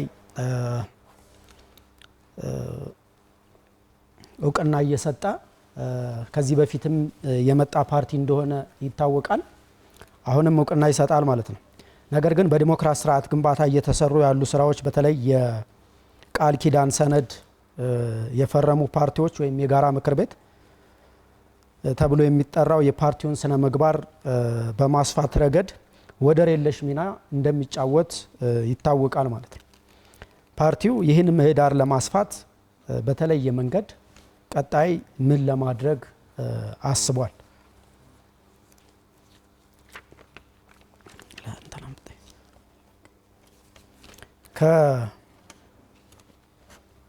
ለህብር ኢትዮጵያ የምጠይቀው በተለይ የምንከተለው ዲሞክራሲ ከኛ ጋር ቀደም እንደተባለው ተመሳሳይነት ያለው እንደሆነ ይታወቃል ማለት ነው። ስለዚህ በተለይ የመንግስት አወቃቀር ጋር በተለይ ቅድም የሆነ ብዥታ እንትን ስለነበረ ምንን መሰረት በማድረግ ነው የመንግስት አሁን ቀጣይ ስልጣን ስትይዙ የመንግስት ያስተዳደር መዋቅራችሁ ምን ሊሆን ነው የሚችለው? ለምን ኢትዮጵያ ውስጥ በርካታ ብሔር ብሔረሰቦች እና ህዝቦች እንደኛ ፓርቲ ደግሞ ዜጎች ነው የምንላቸው ማለት ነው። ስለዚህ ከዛ አንጻር እሱን የምታዋቅሩት እንዴት ነው የሚል ጥያቄ ለማንሳት አጠናቃቸዋል። አይ ቆይ ከና እሺ ሰዓት አለ። ጥያቄውን አጠናክረው እርሳቸዋል። እናጠናክር። አሁን ለተነሱ ጥያቄዎች እያንዳንዱ ጥያቄ ሁለት ደቂቃ ለመልስ መስጫ ያለው 8 ደቂቃ። እሺ፣ እናመሰግናለን። እኛ ህብረ ኢትዮጵያውያን ነን። የተጠየቁ ከአጋር ድርጅቶች ወይንም ከጓደኞቻችን ከምንፎካከሮቻ የተጠየቅን ጥያቄ አለ። ህብረ ኢትዮጵያ ሁል ጊዜ ትችት ነው ብሏል የብልጽግናው ጓዳችን ብልጽግና ፓርቲዎች። እኛ ትችት አይደለም የምናቀርበው፣ የሀሳብ አማራጭ ነው የምናቀርበው። ከዚህ በፊትም የገዛችሁትና ዛሬ ላይ የናንተ ባይሆንም የኛን ወስዳችሁ ባነሰም በዛም በተንሸዋረረም የሆነ ቀጥ ባለ መንገድ እየፈጸማችሁ ያላችሁት የብሔራዊ መግባባትና የብሔራዊ እርቅ አጀንዳ የናንተ አጀንዳ አይደለም። ህብረ ኢትዮጵያ ዲሞክራሲያዊ ፓርቲ ሲመሰረት ጀምሮ በሀሳብ ልዕልና ላይ የሚታገል በሀሳብ ያሸነፈ አሸንፎም ሀሳብ የገዛችሁት ነው። ስለዚህ ትችት አናቀርብም። ብንተች ደግሞ ክፋት የለውም። ካልተተቻችሁ ምንቹን ልታስተካክሉ ነው? እንድናጨበጭብላችሁም አትጠብቁ። የያዝነው ትግል ነው፣ ሰላማዊ ትግል ነው። ሰላማዊ ትግል ይሄው ነው መድረኩ፣ ይሄው ነው ሜዳውና ትችትን አትጥሉ፣ አትጸየፉ፣ አትሽሹ። ይጠቅማቸዋል። ምናልባት ጠንካራ ሰው የሚወረወርበትን ድንጋይ ሰብስቦ ይገነባል። ስለዚህ እኛ የምንሰጣችሁን ትችቶች ወይንም አንዳንድ ሁኔታዎችን ተቀብላችሁ ብታስተካክሉ ለእናንተ ይበጃል። ምናልባት የኢትዮጵያ ሕዝብ ከመረጣችሁ ትጠቀሙበታላችሁና ይህንን ያዙት። ብሆይ ሲደርስ አይደለም ሆያ ሆዬ የምንለው። ምናልባት የመንግስት ሚዲያን የምትጠቀሙ የብልጽግና ሰዎች ሲበዛም ሲያንስም በተለያየ ሁኔታዎች የመንግስትን ሪሶርስ የምትጠቀሙ ብልጽግናዎች ሰፊ የሚዲያ ሽፋን ስለምታገኙ ሁል ጊዜ ሆያ ሆዬ ትላላችሁ። እንደ ድሎ ነው ደግሞ በ5 ዓመት አንዴ ዓለም ዋንጫ እንኳን በ4 ዓመት ነው። በ5 ዓመት አንዴ ለምርጫ የምንገናኘኛ ፓርቲዎች ደግሞ ሆያ ሆዬ ብንል አይደንቅም። እናንተ ሆያ ሆያችሁ በየቀኑ ስለሆነ እኛ ይህንን የአየር ሰዓት የምናገኘው በዚህ አጋጣሚ ስለሆነ ሆያ ሆዬ ብንል አይደንቅም። ግን ስራችን ሆያ ሆዬ ሳይሆን ጠንካራ የሚገዛ ሀሳብ አምጥቶ ማሸነፍ፣ ካላሸነፍን ደግሞ ያሸነፈው አካል እንዲገዛን ማድረግ ነው። የጠላትነትም የመፈራረጅም የተንሸዋረረም እይታ የለንም። ህብረ ኢትዮጵያ ዲሞክራሲያዊ ፓርቲ ለዚህ ነው ሁልጊዜ የሀሳብ ፓርቲ ነው የምንለው። ሌላ ተመሳሳይ ናችሁ ለተባለው ከእናንተ ጋርም ተመሳሳይ የሆንበት ብዙ አንቀጾች አሉ። ቅድም ላነሳ የሞከርኳቸው ሰፊ ነገሮች ነበሩ። በተለይ ብሎክ አደረገ እንጂ ታይሙ አንብበናል። የእናንተን የፍልስፍና መነሻ እንደ ፓርቲም እንደ ግልስም በተለያየ ሁኔታ አድንቀናል፣ ግን ተችተናል። በየትኛውም ዓለም ላይ ተመክሮ ውጤት ያላሳየ የፍልስፍና መስመር ይዞ ህዝብን አሻገራለሁ ማለት ስህተት ነው። ስለዚህ ተመሳሳይ አይደለንም። ህብረ ኢትዮጵያ ዲሞክራሲያዊ ፓርቲ የተከበረው የአዲስ አበባ ህዝብ ሊያውቀው የሚገባው ቅድም ስናነሳው የነበረ መሰረታዊ ችግሮቹን በተለይ የፖለቲካ ውሳኔ የሚያስፈልጋቸው ማህበራዊ ኢኮኖሚያዊና ሌላ ፖለቲካዊ ይዘቱ ያላቸውን ጥያቄዎች ለማስመለስ እየታገልን ነው። አንቀጽ ለአንቀጽ ስንጠቅስ የነበረው የኑሮ ውድነትን ፖለቲካ ውሳኔ ያመጣውና በፖለቲካ ውሳኔ ሊቀለበስ የሚችል ነው ብለን እናምናለን። የኑሮ ውድነቱ ምን ያህል አንገብጋቢ ሁኔታ ላይ እንዳለ በመኖርና ባለመኖር ስቃይ ውስጥ ያለ ማህበረሰብ እንደሆነም ስለምናቅ ነው። ህብረ ኢትዮጵያ ዲሞክራሲያዊ ፓርቲ ፕሬዚደንሻል አቅጣጫን ይከተላል። በዚህ ላይ ምንም አይነት ብዥታ የለም። በሰለጠነው ዓለም ጠንካራ ተመክሮ ያለው ሰዎች በፈለጉት ሰው መተዳደር መብት የሚሰጥ ቀጥተኛ ዲሞክራሲ ወይንም ደግሞ ፕሬዚደንሻል ኤሌክሽን ጤናማና የሚበረታታ ነው። ሁሉም ፍልስፍናዎች ሁሉም ፓርላሜንታሪን በላቸው ፕሬዚደንሻልን በላቸው የየራሳቸው ደካማና ጠንካራ ጎን አላቸው። በእኛ ሚዛን ግን ሰው በመረጠው መተዳደር አለበት ብለን ስለምናምን ነው ፕሬዚደንሻልን ወይንም ፕሬዚደንታዊን የመረጥ ነው። ምንም አይነት ብዥታ የለውም የምንለው ይሄ ነው። ብዙ የሚለያዩን ጉዳዮች አሉ። በመሰረታዊ ደረጃ ልዩነት ኃጢአት አይደለም። በኢትዮጵያም በአዲስ አበባ ህዝብ መለመድ ያለበት የተለየ ሀሳብ የተለየ ፍልስፍናን መከተል ኃጢአት አይደለም። ሰው በአግባቡ እንዲመዝን እንዲለይ እና የሚጠቅመውን እንዲመርጥ አቅጣጫ የሚያመላክት ስለሆነ መሰረታዊ ችግሩን የሚፈታ የመሬት ባለቤትነቱን የሚያረጋግጥ ካርዱን ለማን እንደሚሰጥ እንዲያስብ እድል ይሰጣልና ዛሬ ላይ ብልጽግና ምንም ይዞ አልቀረበም። ይዞ የቀረበው ነገር ቢኖር ምንድነው? ከዚህ በፊት አሁንም ሲያደርግ እንደነበረው ያለውን የኑሮ ጫና ለማስቀጠል ያለውን ቢሮክራሲ ለማስቀጠል ሲበዛም ትችቶችን ላለመቀበልና መድበለ ዲሞክራሲን የሚጋፋ ጽንሰ ሀሳብ ነውና ምንም አዲስ ነገር ከብልጽግና አላየንም። ህብረ ኢትዮጵያ ዲሞክራሲያዊ ፓርቲ አዲስ ነገርን አዲስ ሀሳቤን ይዞ ይመጣል። ስርዓት መቀየር አለበት። ስርዓት የሚቀየረው ግን በህዝቦች እኩልነት መፈቃቀድና አብሮነት ላይ የተመሰረተ መሆን መቻል አለበት። ህገ መንግስት ሲሻሻል ሁሉም ህዝብ የተሳተፈበት ከሊቅ እስከ ደቂቅ እጁን ያዋጣበት እያንዳንዱ አንዳንድ ጠጠር ያቀበለበት ሁሉም የኔ የሚለው ሪዘርቬሽኖች እንደተጠበቁ ሆነው ህገ መንግስት አይሻሻል የሚሉ ህዝቦች ፍላጎትና ጥቅምን ያስከበረ የጋራ የሆነ የጋራ ጀግኖችን የሚያፈራ የጋራ ልንቆምላቸው የሚገባ የጋራ ምሰሶችንን ሊያጸና የሚችል ለውጥ እናመጣለን። ይሄ ተጨባጭ ለውጥ እንዲመጣ የምንሻ ከሆነ ህብረ ኢትዮጵያ ዲሞክራሲያዊ ፓርቲን መምረጥ አማራጭ የሌለው ምርጫ ነው። ስለዚህ የተከበራችሁ የአዲስ አበባ ህዝቦች የኑሮ ውድነቱ አግብጧቸዋል። እጅግ በጣም ሰፊ የፖለቲካ ውሳኔ የሚያስፈልጋቸው መስተካከል ያለባቸው በርካታ ጉዳዮች አሉ። እነዚህ ጉዳዮች ሁላ እንዲስተካከሉ አማራጭ አዲስ የፖለቲካ መስመርን የሚከተል ህብረ ኢትዮጵያ ዲሞክራሲያዊ ፓርቲን መምረጥ አስፈላጊና አስፈላጊ ነው ብለን ሰጀስት እናደርጋቸዋለን፣ እንጋብዛቸዋለን። ምልክታችን አደይ አበባ ነው። አደይ አበባ የአዲስ ተስፋ፣ የአዲስ ብርሃን፣ የአዲስ ነገር ተምሳሌት ነች። ሁሉ ነገር እንደ አዲስ አፍርሰን ሳይሆን ቀደም የነበሩንን እንደ አደይ አበባ 9 ወር ሙሉ 11 ወር ሙሉ ተቀብራ ፈንቅላ ወጥታ ለዓለም ለአገር ሁላ ብርሃን እንደምትሆነው ወይንም ምድርና ሰማያዊን ሁላ እንደምታስጌጠው ሁላ አዲስ ሀሳብን ይዞ የሚመጣውን ህብረ ኢትዮጵያ ዲሞክራሲያዊ ፓርቲ መምረጥ አሸናፊ ያደርጋቸዋል። በተለይ በከተማ ውስጥ የምትኖሩ ህዝቦች ቅድም እንዳስቀመጥ ነው የራስን መብት በራስ የመወሰን ስልጣናችሁ በእጃችሁ ላይ ነው ያለው። እያንዳንዳችሁ የኢትዮጵያ ህዝቦች የአዲስ አበባ ከተማ ነዋሪዎች ካርታችሁ መሬት ባለቤትነትን ሳይሆን የሚያረጋግጥላችሁ ጣሪያና ግድግዳ ብቻ የእናንተ መሆኑን ነው። የሊዝ ፖሊሲ የሚቀየር ከሆነ በእኛ ፕሮግራም የመሬት አስተዳደራችን የመሬት መዋቅራችን የሚስተካከል ከሆነ ህገ መንግስቱ የሚስተካከል ከሆነ የያዛችሁት መሬት ለልጆቻችሁ የምታወርሱት የጠራ አንጡራ ሀብታችሁ መሸጥ መለወጥ የምትችሉት ዛሬ ተነሱጣ ተነሱጪ መብትሽ አይደለም ጣሪያና ግድግዳ ነው ግብርህ የምትባልበትን ታሪክ ለመቀየር የሚፈልግ የኢትዮጵያ የአዲስ አበባ ህዝብ ህብረ ኢትዮጵያ ዲሞክራሲያዊ ፓርቲን መምረጥ አማራጭ የሌለው ምርጫ ነው።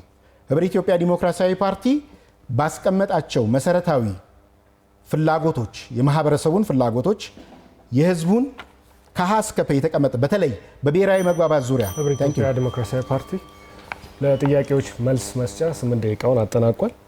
ብልጽግና ፓርቲ ይቀጥላል። አመሰግናለሁ። የተወሰኑ ጥያቄዎችን እንሄድበትና ወንድሜ ዶክተር የቀሩትን እንሄድበት እድል ሰጣለሁ። የዲሞክራሲ ምህዳርና የጋራ ምክር ቤቱ ሚና በተመለከተ የተነሱ ጥያቄዎች እንግዲህ እንደዚህ እንድንሰባሰብ እንድንመካከር እድል የሰጡ አንዱ የምክር ቤቱ መጠናከር ነው። ብልጽግና ፓርቲም እንደ ብልጽግና ፓርቲ የጋራ ምክር ቤቱ እንዲጠናከር ሰፊ ስራ እየሰራ ይገኛል። እንደምታውቁት ብልጽግና ፓርቲ በአሸናፊ ፖለቲካ የሚያምን እንጂ በተሸናፊ ፖለቲካ የሚያምን እንዳይደለ ባለፈው 6ኛው ሀገራዊ ምርጫ በተግባር አስመስክሯል። ሁሉንም ጠቅልሎ ይይዛል፣ አሸናፊ ሁሉንም ጠቅልሎ ይዟል የሚለውን መርህ ትቶ በሁሉም አስፈጻሚ አካላት በሚባል ደረጃ በየደረጃው ተፎካካሪ ፓርቲዎች ጭምር በአስፈጻሚው አካል ተሹመው ማህበራዊ አገልግሎት እንዲሰጡ እድል የፈጠረ ፓርቲ እንደሆነ ሁሉም ሰው እንዲገነዘብ እንፈልጋለን። የፖለቲካ ፓርቲዎች የጋራ ምክር ቤት መጠናከር የዲሞክራሲ መጠናከር እንደሆነ ብልጽግና ያምናል። ለዚህ መጠናከርም ተግባራዊ ምላሽ እየሰጠን ያለው በዚህ ሂደትም ባለፉት ጊዜያት የጋራ ምክር ቤቱን በማጠናከር ረገድ ብልጽግና ፓርቲ ኃላፊነቱን ወስዶ እየሰራ ነው ያለው። እንደሚታወቀው በጫካ ገብተው የነበሩ የፖለቲካ ሀሳቦችና አስተሳሰቦች በሀሳብ እንዲሞገቱ ምቹ እድል የፈጠረ ወደ ጠረጴዛ ዙሪያ እንዲመጣ እድል የሰጠ የጋራ ምክር ቤቱ የልዩነት መፍቻ ምክር ቤት እንዲሆን ሰፊ እድል የፈጠረና አስፈላጊውን ድጋፍ የሚያደርግና በንቃት እየተሳተፈ ያለ ፓርቲ እንደሆነ ተፎካካሪ ፓርቲዎችም እንዲረዱት ያስፈልጋል። ሌላ የቃል ኪዳን ሰነዱን ትርጉም በቅጡ መረዳት የሚያስፈልግ ይመስለኛል። ሰነዱ ዝም ብሎ ወረቀት ብቻ ሳይሆን የኢትዮጵያን ሕልውና ለማስቀጠል የተዘጋጀ ሰነድ እንደሆነ የጨዋታ ደንብ እንደሆነ ሁሉም ተፎካካሪ ፓርቲዎች በተገቢው ይረዱታል ብዬ አስባለሁ። ብልጽግና ይሄን በማክበር ረገድ ቀዳሚና ግንባር ቀደም ሆኖ ለኢትዮጵያ የዲሞክራሲ ምህዳር መስፋት የበኩሉ ሚና እየተጫወተ ይገኛል። ሌላኛው አካታችነት ነው። ተቃዋሚ ፓርቲዎች ወይም ተፎካካሪዎቻችን በመንግስት መዋቅር ውስጥ ቅድም እንዳነሱት በኤግዚኪዩቲቭ ደረጃ እና በሌሎች ምክክሩ ኮሚሽኑ በሚያስቀምጣቸው አቅጣጫዎች መሰረት እየተሳተፉ የሚሄዱበት እና በአድነት እንዲቀንስ በኢትዮጵያን የዲሞክራሲ ስርዓት ግንባታ ውስጥ በአድ የሚባል ኃይል እንዳይኖር የበኩሉ ሚና እየተጫወተ እንዳለ ተነስቷል። ከህዳሴ ፓርቲ የተነሳው ይሄን ለማጠናከር ምን አቅዳቸዋል የተባለው የመጀመሪያ ተቋማዊ አቅምን ለመገንባት ሰፋፊ ስራዎች እየሰራን እንገኛለን። ተቋሙን በቴክኒክ፣ በሰው ኃይል፣ በፖሊሲ ጉዳዮች እና በመንግስት በኩል ጥልቅ ክርክር የሚደረግበትን አግባብ በማመቻቸት የምክክር መድረኩ እንዲጠናከር ሰፊ ሚና እያደረግን ያለ ነው። ከዛ ባሻገር ተፎካካሪዎች እናንተ አይደላችሁ የሚያመጣችሁት ቢሉም የሀገራዊ ምክክር ኮሚሽኑ እንዲጠናከር የፖለቲካ ምህዳሩ የሚሰፋው የታሪክ ጠባሳዎች ይታከሙ ነው የሚል ጽኑ አቋም አለን። ብልጽግና ለብሔራዊ ምክክር ኮሚሽኑ ተገቢውን ሙሉ ድጋፍ እየሰጠ ያለበት ሁኔታ እንዳለ እና የጀርባ አጥንትነቱን በተደጋጋሚ እያረጋገጠ ያለበት ነው። ሌላኛው ዲጂታል ዲሞክራሲ ነው። ዛሬ እንደምታዩት ተፎካካሪዎቻችን በነፃነት ገዢው ፓርቲውንም የሚፈልጉትንም አካል በግልጽ የሚተቹባቸው እንደዚህ አይነት የምርጫ ክርክር መድረኮች አማራጭ የላቸውም እንጂ አማራጫቸውን ደግሞ በግልጽ የሚወያዩባቸው የዲጂታል አማራጮች እንዲቀርቡ እንደ መንግስትም እንደ ገዢ ፓርቲም እየሰራን ነው። በአካባቢ ምርጫ ላይ ያላቸውን ተሳትፎ እንዲዳብር ተገቢው ጥበቃና አስፈላጊው ሰላም እንዲሰፍን በማድረግ ከክልል እስከ ወረዳ ድረስ የሚያደርጉት እንቅስቃሴ ሰላማዊ እንዲሆን የበኩላችን ሚና እየተጫወትን ነው። ደግሞ ደጋግሞ የሚነሳው አሁንም የዲሞክራሲ ምህዳር መስፋት ጉዳይ ነው። የዲሞክራሲ ምህዳር መስፋት እዚህ እንዳያችሁት 7 ደቂቃ ለመግቢያ እንኳን ተሰጥቶት ሀሳቡን በግልጽ ለማቅረብ እየተቸገረ 7 ደቂቃ የማይፈጅ ሀሳብ ይዞ የመጣ ተፎካካሪ ኃይል የዲሞክራሲ ምህዳር መስፋት ሊያስጨንቀው ይገባል የሚል እምነት የለንም። የፖለቲካ ምህዳሩን አይደለም መስፋት በርም መስኮቱም ተከፍቷል። ጥያቄው በዚህ በርና መስኮት ተቃዋሚዎች ገብተው ለመጫወት ዝግጁ ናቸው ወይ ነው። የፖለቲካ ምህዳር መስፋት ማለት ሜዳውን ማዘጋጀት ኳሱን ማዘጋጀት ነው። ነገር ግን ተፎካካሪዎቻችን አሁንም ዳኛውን ሜዳው አጋድሏል የሚሉ ትችቶችን እየሰነዘሩ መቀጠል ስለማይቻል የጋራ ምክር ቤቱን ተጠቅማችሁ አማራጭ ፖሊሲ ይዛችሁ እንድትቀርቡ ብልጽግና ጥሪ ያስተላልፋል። የኑሮ ውድነት ጫናና ችግሩን የመረዳትና በጋራ ቁርጠኝነት ከመስራት አንጻር የተነሱ ጉዳዮች ይሄ መቼስ አልቀሰን እናላቀስ ከሚል መርህ የመነጨ ሀሳብ ስለሌለ ደግሞ ደጋግሞ የሚነሳ ጉዳይ እንጂ የተፎካካሪ ፓርቲያችንም መንግስትም እየሰራ ያለውን ስራ ጠፍቷቸው አይመስለኝም። እንደምታውቁት ሁላችንም እንደምናውቀው ብልጽግናም እንደሚረዳው የኑሮ ውድነት የዜጎቻችን የዕለት ተዕለት ፈተና መሆኑን ብልጽግና በደንብ ይረዳል ይሰማልም። ነገር ግን ችግር መዘርዘር ብቻ ፖሊሲ አይሆንም። በቂ የፖሊሲ አማራጮች አስቀምጠን ወደ ስራ መግባት ይችላል። እንደሚታወቀው የኑሮ ውድነት ችግር የፖሊሲ ወይም የብልጽግና ፖሊሲ ያመነጨው ችግር አይደለም። ብዙ ባህሪያት አሉት። ዓለም አቀፍ ባህሪያት አሉት፣ አገር አቀፍ ባህሪያት አሉት፣ ሌሎች ከጦርነትና ከሰላም እጦት ጋር ተያይዞ የሚነሱ ኢሹዎች አሉት ማለት ነው። ስለዚህ ይሄን የሚቀርፍ ችግር የሚፈታ አቅጣጫ አስቀምጠው ብልጽግና ገብቷል። ከማክሮ ኢኮኖሚ ማሻሻያ ጀምሮ ምንም እንኳን መድረካችን ዛሬ የዲሞክራሲ ስርዓት ግንባታ ቢሆንም በዝርዝር የምናነሳው ነው። በዛ ውይይት መድረክ ምርታማነትን ለማሳደግ በተለይ የበጋ ስንዴን ኤክስፖርት በማድረግ ከልመና የተላቀቀች ሀገር ለማድረግ የጀመርነው ጉዞ ምን ያህል ስኬት እያመጣ እንደሆነ ሁሉም ሰው የሚገነዘበው ሀቅ ነው። የማህበራዊ ደህንነት እንዲሰፍን በማድረግ የተማሪዎች ምገባ፣ የወር ገበያዎችን የማጠናከር ጉዳይ፣ የሸማች ህብረት ስራ ማህበራትን በማጠናከር ዘመናዊ አቅርቦት እንዲኖር የሰራናቸው ስራዎች፣ የውድ መዳረሻ ገበያዎቻችንን በማስፋትና ሌሎች የማህበራዊ ፍትህን ለማስፈን የሚያስችሉ ስራዎችን በመስራት የኑሮ ውድነቱን ለመቀነስ የሰራነውን ስራ የአዲስ አበባ እናቶች፣ የአዲስ አበባ ተማሪዎች፣ የአዲስ አበባ ወጣቶች የሚመሰክሩት ሀቅ ነው። በዘላቂነት ይሄ ችግር የሚፈታው ስራ ዕድል ፈጠራን በማበረታታት ኢኮኖሚን በማሳደግ ከምንም በላይ ደግሞ ምርትና ምርታማነትን በማሳደግ መሆኑን ተገንዝቦ ተፎካካሪ ፓርቲዎቻችንም የኢትዮጵያን ህዝብ ጫና ለማቅረብ ከኛ ጋር በጋራ እንዲሰሩ ጥሪ እናቀርባለን። በተለይም ተፎካካሪዎቻችን እናንተ በየመድረኩ ስለ ኑሮ ውድነት ዋይ ስትሉ፣ እኛ ግን በገጠሩ ስንዴ እያጨድን በከተማው የተማሪዎች ምገባ ማዕከላት እየገነባንና ዳቦ ፋብሪካዎችን እየሰራን የህዝቡን የኑሮ ጫና እየቀነስን ነው። እናንተ የችግሩን መጠን ስትነግሩን እኛ መፍትሄውን በተግባር እያሳየን ነው። ለመሆኑ እናንተ ከፖለቲካ ትርፍ ፍለጋ ባለፈ አንድም ቀን የችግሩን ጫና የሚቀንስ ምን የኢኮኖሚ አማራጭ አላችሁ የሚለውን አቅርባችሁ ታውቃላችሁ ወይ? ወይስ ስልጣን ብትይዙ ዝናብ በአንድ ቀን አዝንባችሁ የኑሮ ውድነቱን በአንድ ጀንበር ልታጠፉት ትችላላችሁ የሚለው ጥያቄ ቢመለስልን እንወዳለን። ቀሪውን ጊዜ ወንድሜ ይሄድበታል። እናመሰግናለን። ወንድሜ ብዙ ስለሄደባቸው ብዙዎች ላይ አልሄድም። በሌላው ዓለም ተፈትኖ ውጤት ያላመጣ ነው ፍልስፍናችሁ የተባለው አልፈርድባቸውም፣ ፓርቲያችንም አይፈርድባቸውም። ከውጭ የሚመጣ ብቻ ጥሩ ነው ከሚል ከድሮ ሀሳብ ከሩቅ ናፋቅነት የሚነሳ ሀሳብ ነው። የብልጽግና እሳቤ የመደመር እሳቤ አዲስ አበባ ላይ ለውጥ እያመጣ ነው። የኢትዮጵያ ገጠር ላይ ልማትን እያስገኘ ነው። ኢትዮጵያን ለውጦ ሲያበቃ የአፍሪካ ወንድሞቻችን ዓለም አቀፍ ማህበረሰብ ወደዚህ እየጎረፈ ተሞክሮን እየቀሰመበት ነው ያለው። አዲስ አበባ የለውጥ ማዕከል እንደሆነች ያልተረዳ ነው። አሁን የህብር ፓርቲ የሰነዘረብን ሀሳብ ከውጭ ብቻ ጥሩ ነገር አይመጣም፣ ከሀገር በቀልም ጥሩ ነገር ይመጣል። በሀሳባችን የምንመራ ከሌሎች ጥሩ ነገር የምንማር ሌሎችን ደግሞ የምናስተምር ኃይሎች እንደሆንን ከዚሁ ከሩቅ ናፋቅነት ወደ ሀገር በቀል ሀሳብ ኩራት መመለስ እንዳለባቸው ብልጽግና ይመክራቸዋል። በሌላ በኩል የአንድ ፈገግ የሚያሰኝ ውሸት የውሸት ክስ ቀርቦብናል። ከዚህ ከህብር ፓርቲ በኩል የብሔራዊ ምክክር ኮሚሽንን እኛንን ያቋቋም ነው የሚል አንስተዋል። ሀሳብም እኛንን ያቀረብ ነው የሚል ሀሳብ ነው ያቀረቡት። መቼ ነው ሀሳብ ያቀረቡት?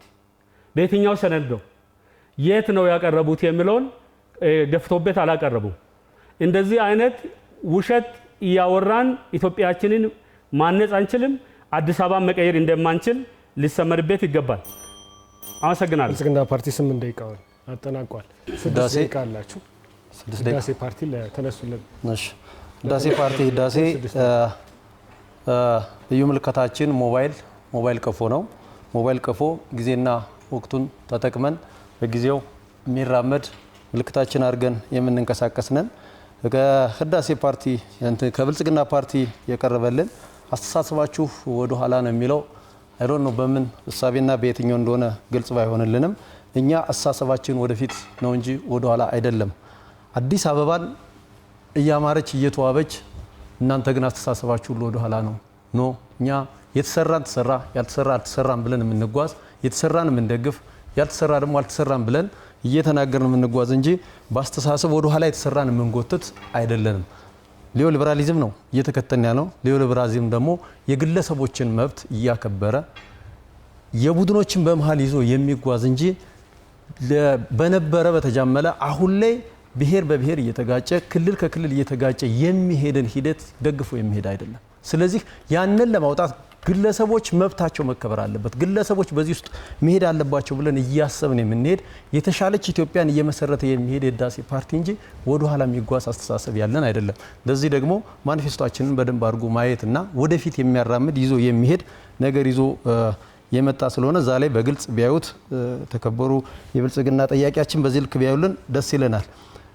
ከዛ ውጭ ሌላኛው እኔ ሪያክት ላደርግ የምፈልግበት ይሄ ፕሬዝዳንታዊ የሚለው ወስናችሁን የመጣችሁ ወስነን አይደለም የመጣ ነው። እኛ ወስነን አይደለም ፕሬዝዳንታዊ እናደርጋለን ከህዝብ ጋር ተወያይተን ነው ያለ ነው። ህዝብ በሚወስነው ለህዝብ ይሄ ቢሆን ብለን ነው ማኒፌስቶ እያቀረብን ያለ ነው። ያቀረብነው ህዝቡ ከፈለገ ይመርጠንና ከህዝብ ጋር በመሆን በመነጋገር እናደርገዋለን ነው እንጂ አሁን ወስነን አይደለም ያስቀመጥነው። ፕሬዝዳንታዊ እናደርገዋለን ብለን አይደለም ወስነን ይሄንን አማራጭ ይዘንላችሁ መተናል። ይሄን አማራጭ የኢትዮጵያ ህዝብ ደግፎን መርጦን ቀጣይ ላይ ከህዝብ ጋር በመወያየት ቀጥተኛ የሆነ ፕሬዝዳንታችሁ መርጣችሁ ይዘን እንጓዛለን የሚል እንጂ ያስቀመጥነው ወስነን አይደለም የመጣ ነው። አማራጭን ይዘን የመጣ ነው። አማራጭን ደግሞ እንደመወሰን የሚታይ ከሆነ እንግዲህ እነሱ በሚያቀርቡት ልክም የተወሰኑ ነገሮችን እንጂ እያቀረቡ ያሉት ኦልሬዲ ለህዝብ አብረን እንሰራለን የሚለውን አይደለም ማለት ነው እያቀረብን ያለ ነው። ስለዚህ እኛ እያቀረብን ያለ ነው ከህዝብ ጋር አብረን የምንሰራውን ከህዝብ ጋር ይዘን የምንጓዘውን ስለሆነ ፕሬዝዳንታዊን ወስነን እንዳላቀረብን ግን አማራጭ ሆነን ፕሬዝዳንታዊ እናደርገዋለን ብትመርጡን ከህዝብ ጋር በመሆን ቀጥተኛ የሆነ መሪያችንን መርጠን ፕሬዝዳንታዊ አድርገን ይዘን እንቀጥላለን በሚል ያስቀመጥንበት ሂደት ነው ያለ ነው። ስለዚህ በዚህ ልክ ግልጽ ሆኖ ህዳሴ ፓርቲ ያስቀመጠ ነው። ህዳሴ ፓርቲ ህዳሴ ህብረ ብሔራዊነትን የሚያከብር ሊዮ ሊበራሊዝምን የሚከተል ነፃ ገበያና የግለሰቦችን ነፃነት አክብሮ ይዞ የሚጓዝ ነው።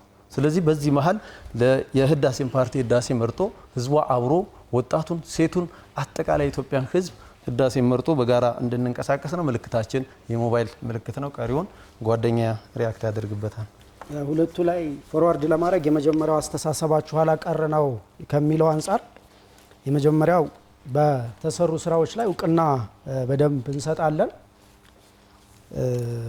እሱ ታሳቢ መደረግ መቻል አለበት። የመረጥነው የፕሬዚዳንሻል ስርዓት ወይም አሁን ቀጣይ ስልጣን ስንይዝ የምንከተለው ስርዓት የፕሬዚዳንሻል ስርዓት ስለሆነ በተለይ ትኩረት የሚያደርገው ለህዝብን መልካም አስተዳደር የህግ የበላይነት የሰፈነባት ስልጣን ከህዝብ ብቻ የሚመነጭበት የፖለቲካ ባህል እንዲዳብር በደንብ የሚሰራበት ሁኔታ ነው የሚኖረው። የምትከተሉት ዲሞክራሲ ምን አይነት ዲሞክራሲ ነው ተብሎ ለተነሳው ጥያቄ የመጀመሪያው ወይም አንደኛ ፖለቲካዊ መግባባት ላይ የተመሰረተ ዲሞክራሲ፣ ከሴራና መጠላለፍ የራቀ የፖለቲካ ትግል፣ ከማንኛውም ፓርቲ ጋር በኃላፊነትና በፍቅር በደንብ በምንሰራበት ሁኔታ ነው የሚኖረው። ሌላው ሚዛናዊነትና አካታችነት ላይ የምናተኩር ማለትም የብሔር፣ የቋንቋ፣ የሃይማኖት እኩልነትን ከግምት ውስጥ ያስገባ የዲሞክራሲ ስርዓት የምንገነባበት ሁኔታ ነው የሚኖረው።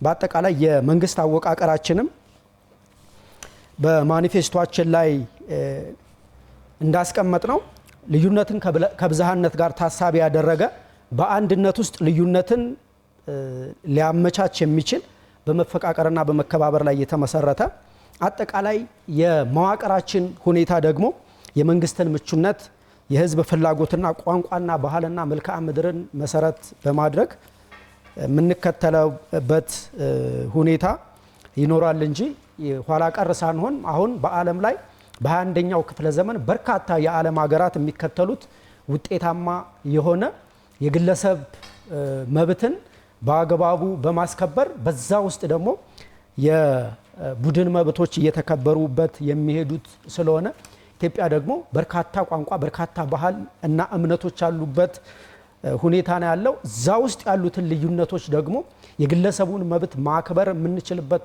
ሁኔታ ሲኖር እዛ ውስጥ የቡድን የብሔሮች አጠቃላይ መብት እየተከበረበት የምንሄድበት ሁኔታ ነው ያለው የሚል ምላሽ ለመስጠት ነው ከሰዓት አንጻር። በአጠቃላይ የምርጫ መወዳደሪያ ምልክታችን የሞባይል ስልክ ነው። ይህንን የሞባይል ስልክ የመረጥንበት ዋናው ምክንያት በአጠቃላይ ሁሉም እጅ ላይ ስለሚገኝ በአርሶ አደሩም በወጣቱም በሴቱም ሁሉንም ሊያገናኝ የሚችል በተለይ ግለሰብ ጋር ትኩረት ስለሚያደርግ የዜግነት ፖለቲካም ስለሚከተል ሁሉም ማህበረሰብ ጋር ሊያገናኝ የሚችል ስለሆነ እንደሆነ ታሳቢ ይደረግ። ለተነሱለት ጥያቄዎች ምላሽ እንዲሰጥ የተሰጠውን 6 ደቂቃ አጠናቋል። ክቡራትና ክቡራን ተመልካቾቻችን እየተከታተላችሁ ያላችሁት ታሪካዊውን የመጀመሪያ ዙር በአዲስ አበባ ከተማ እየተደረገ ያለውን የፖለቲካ ፓርቲዎች የሙግት የፉክክር የሀሳብ ማቅረቢያ መድረክን ነው።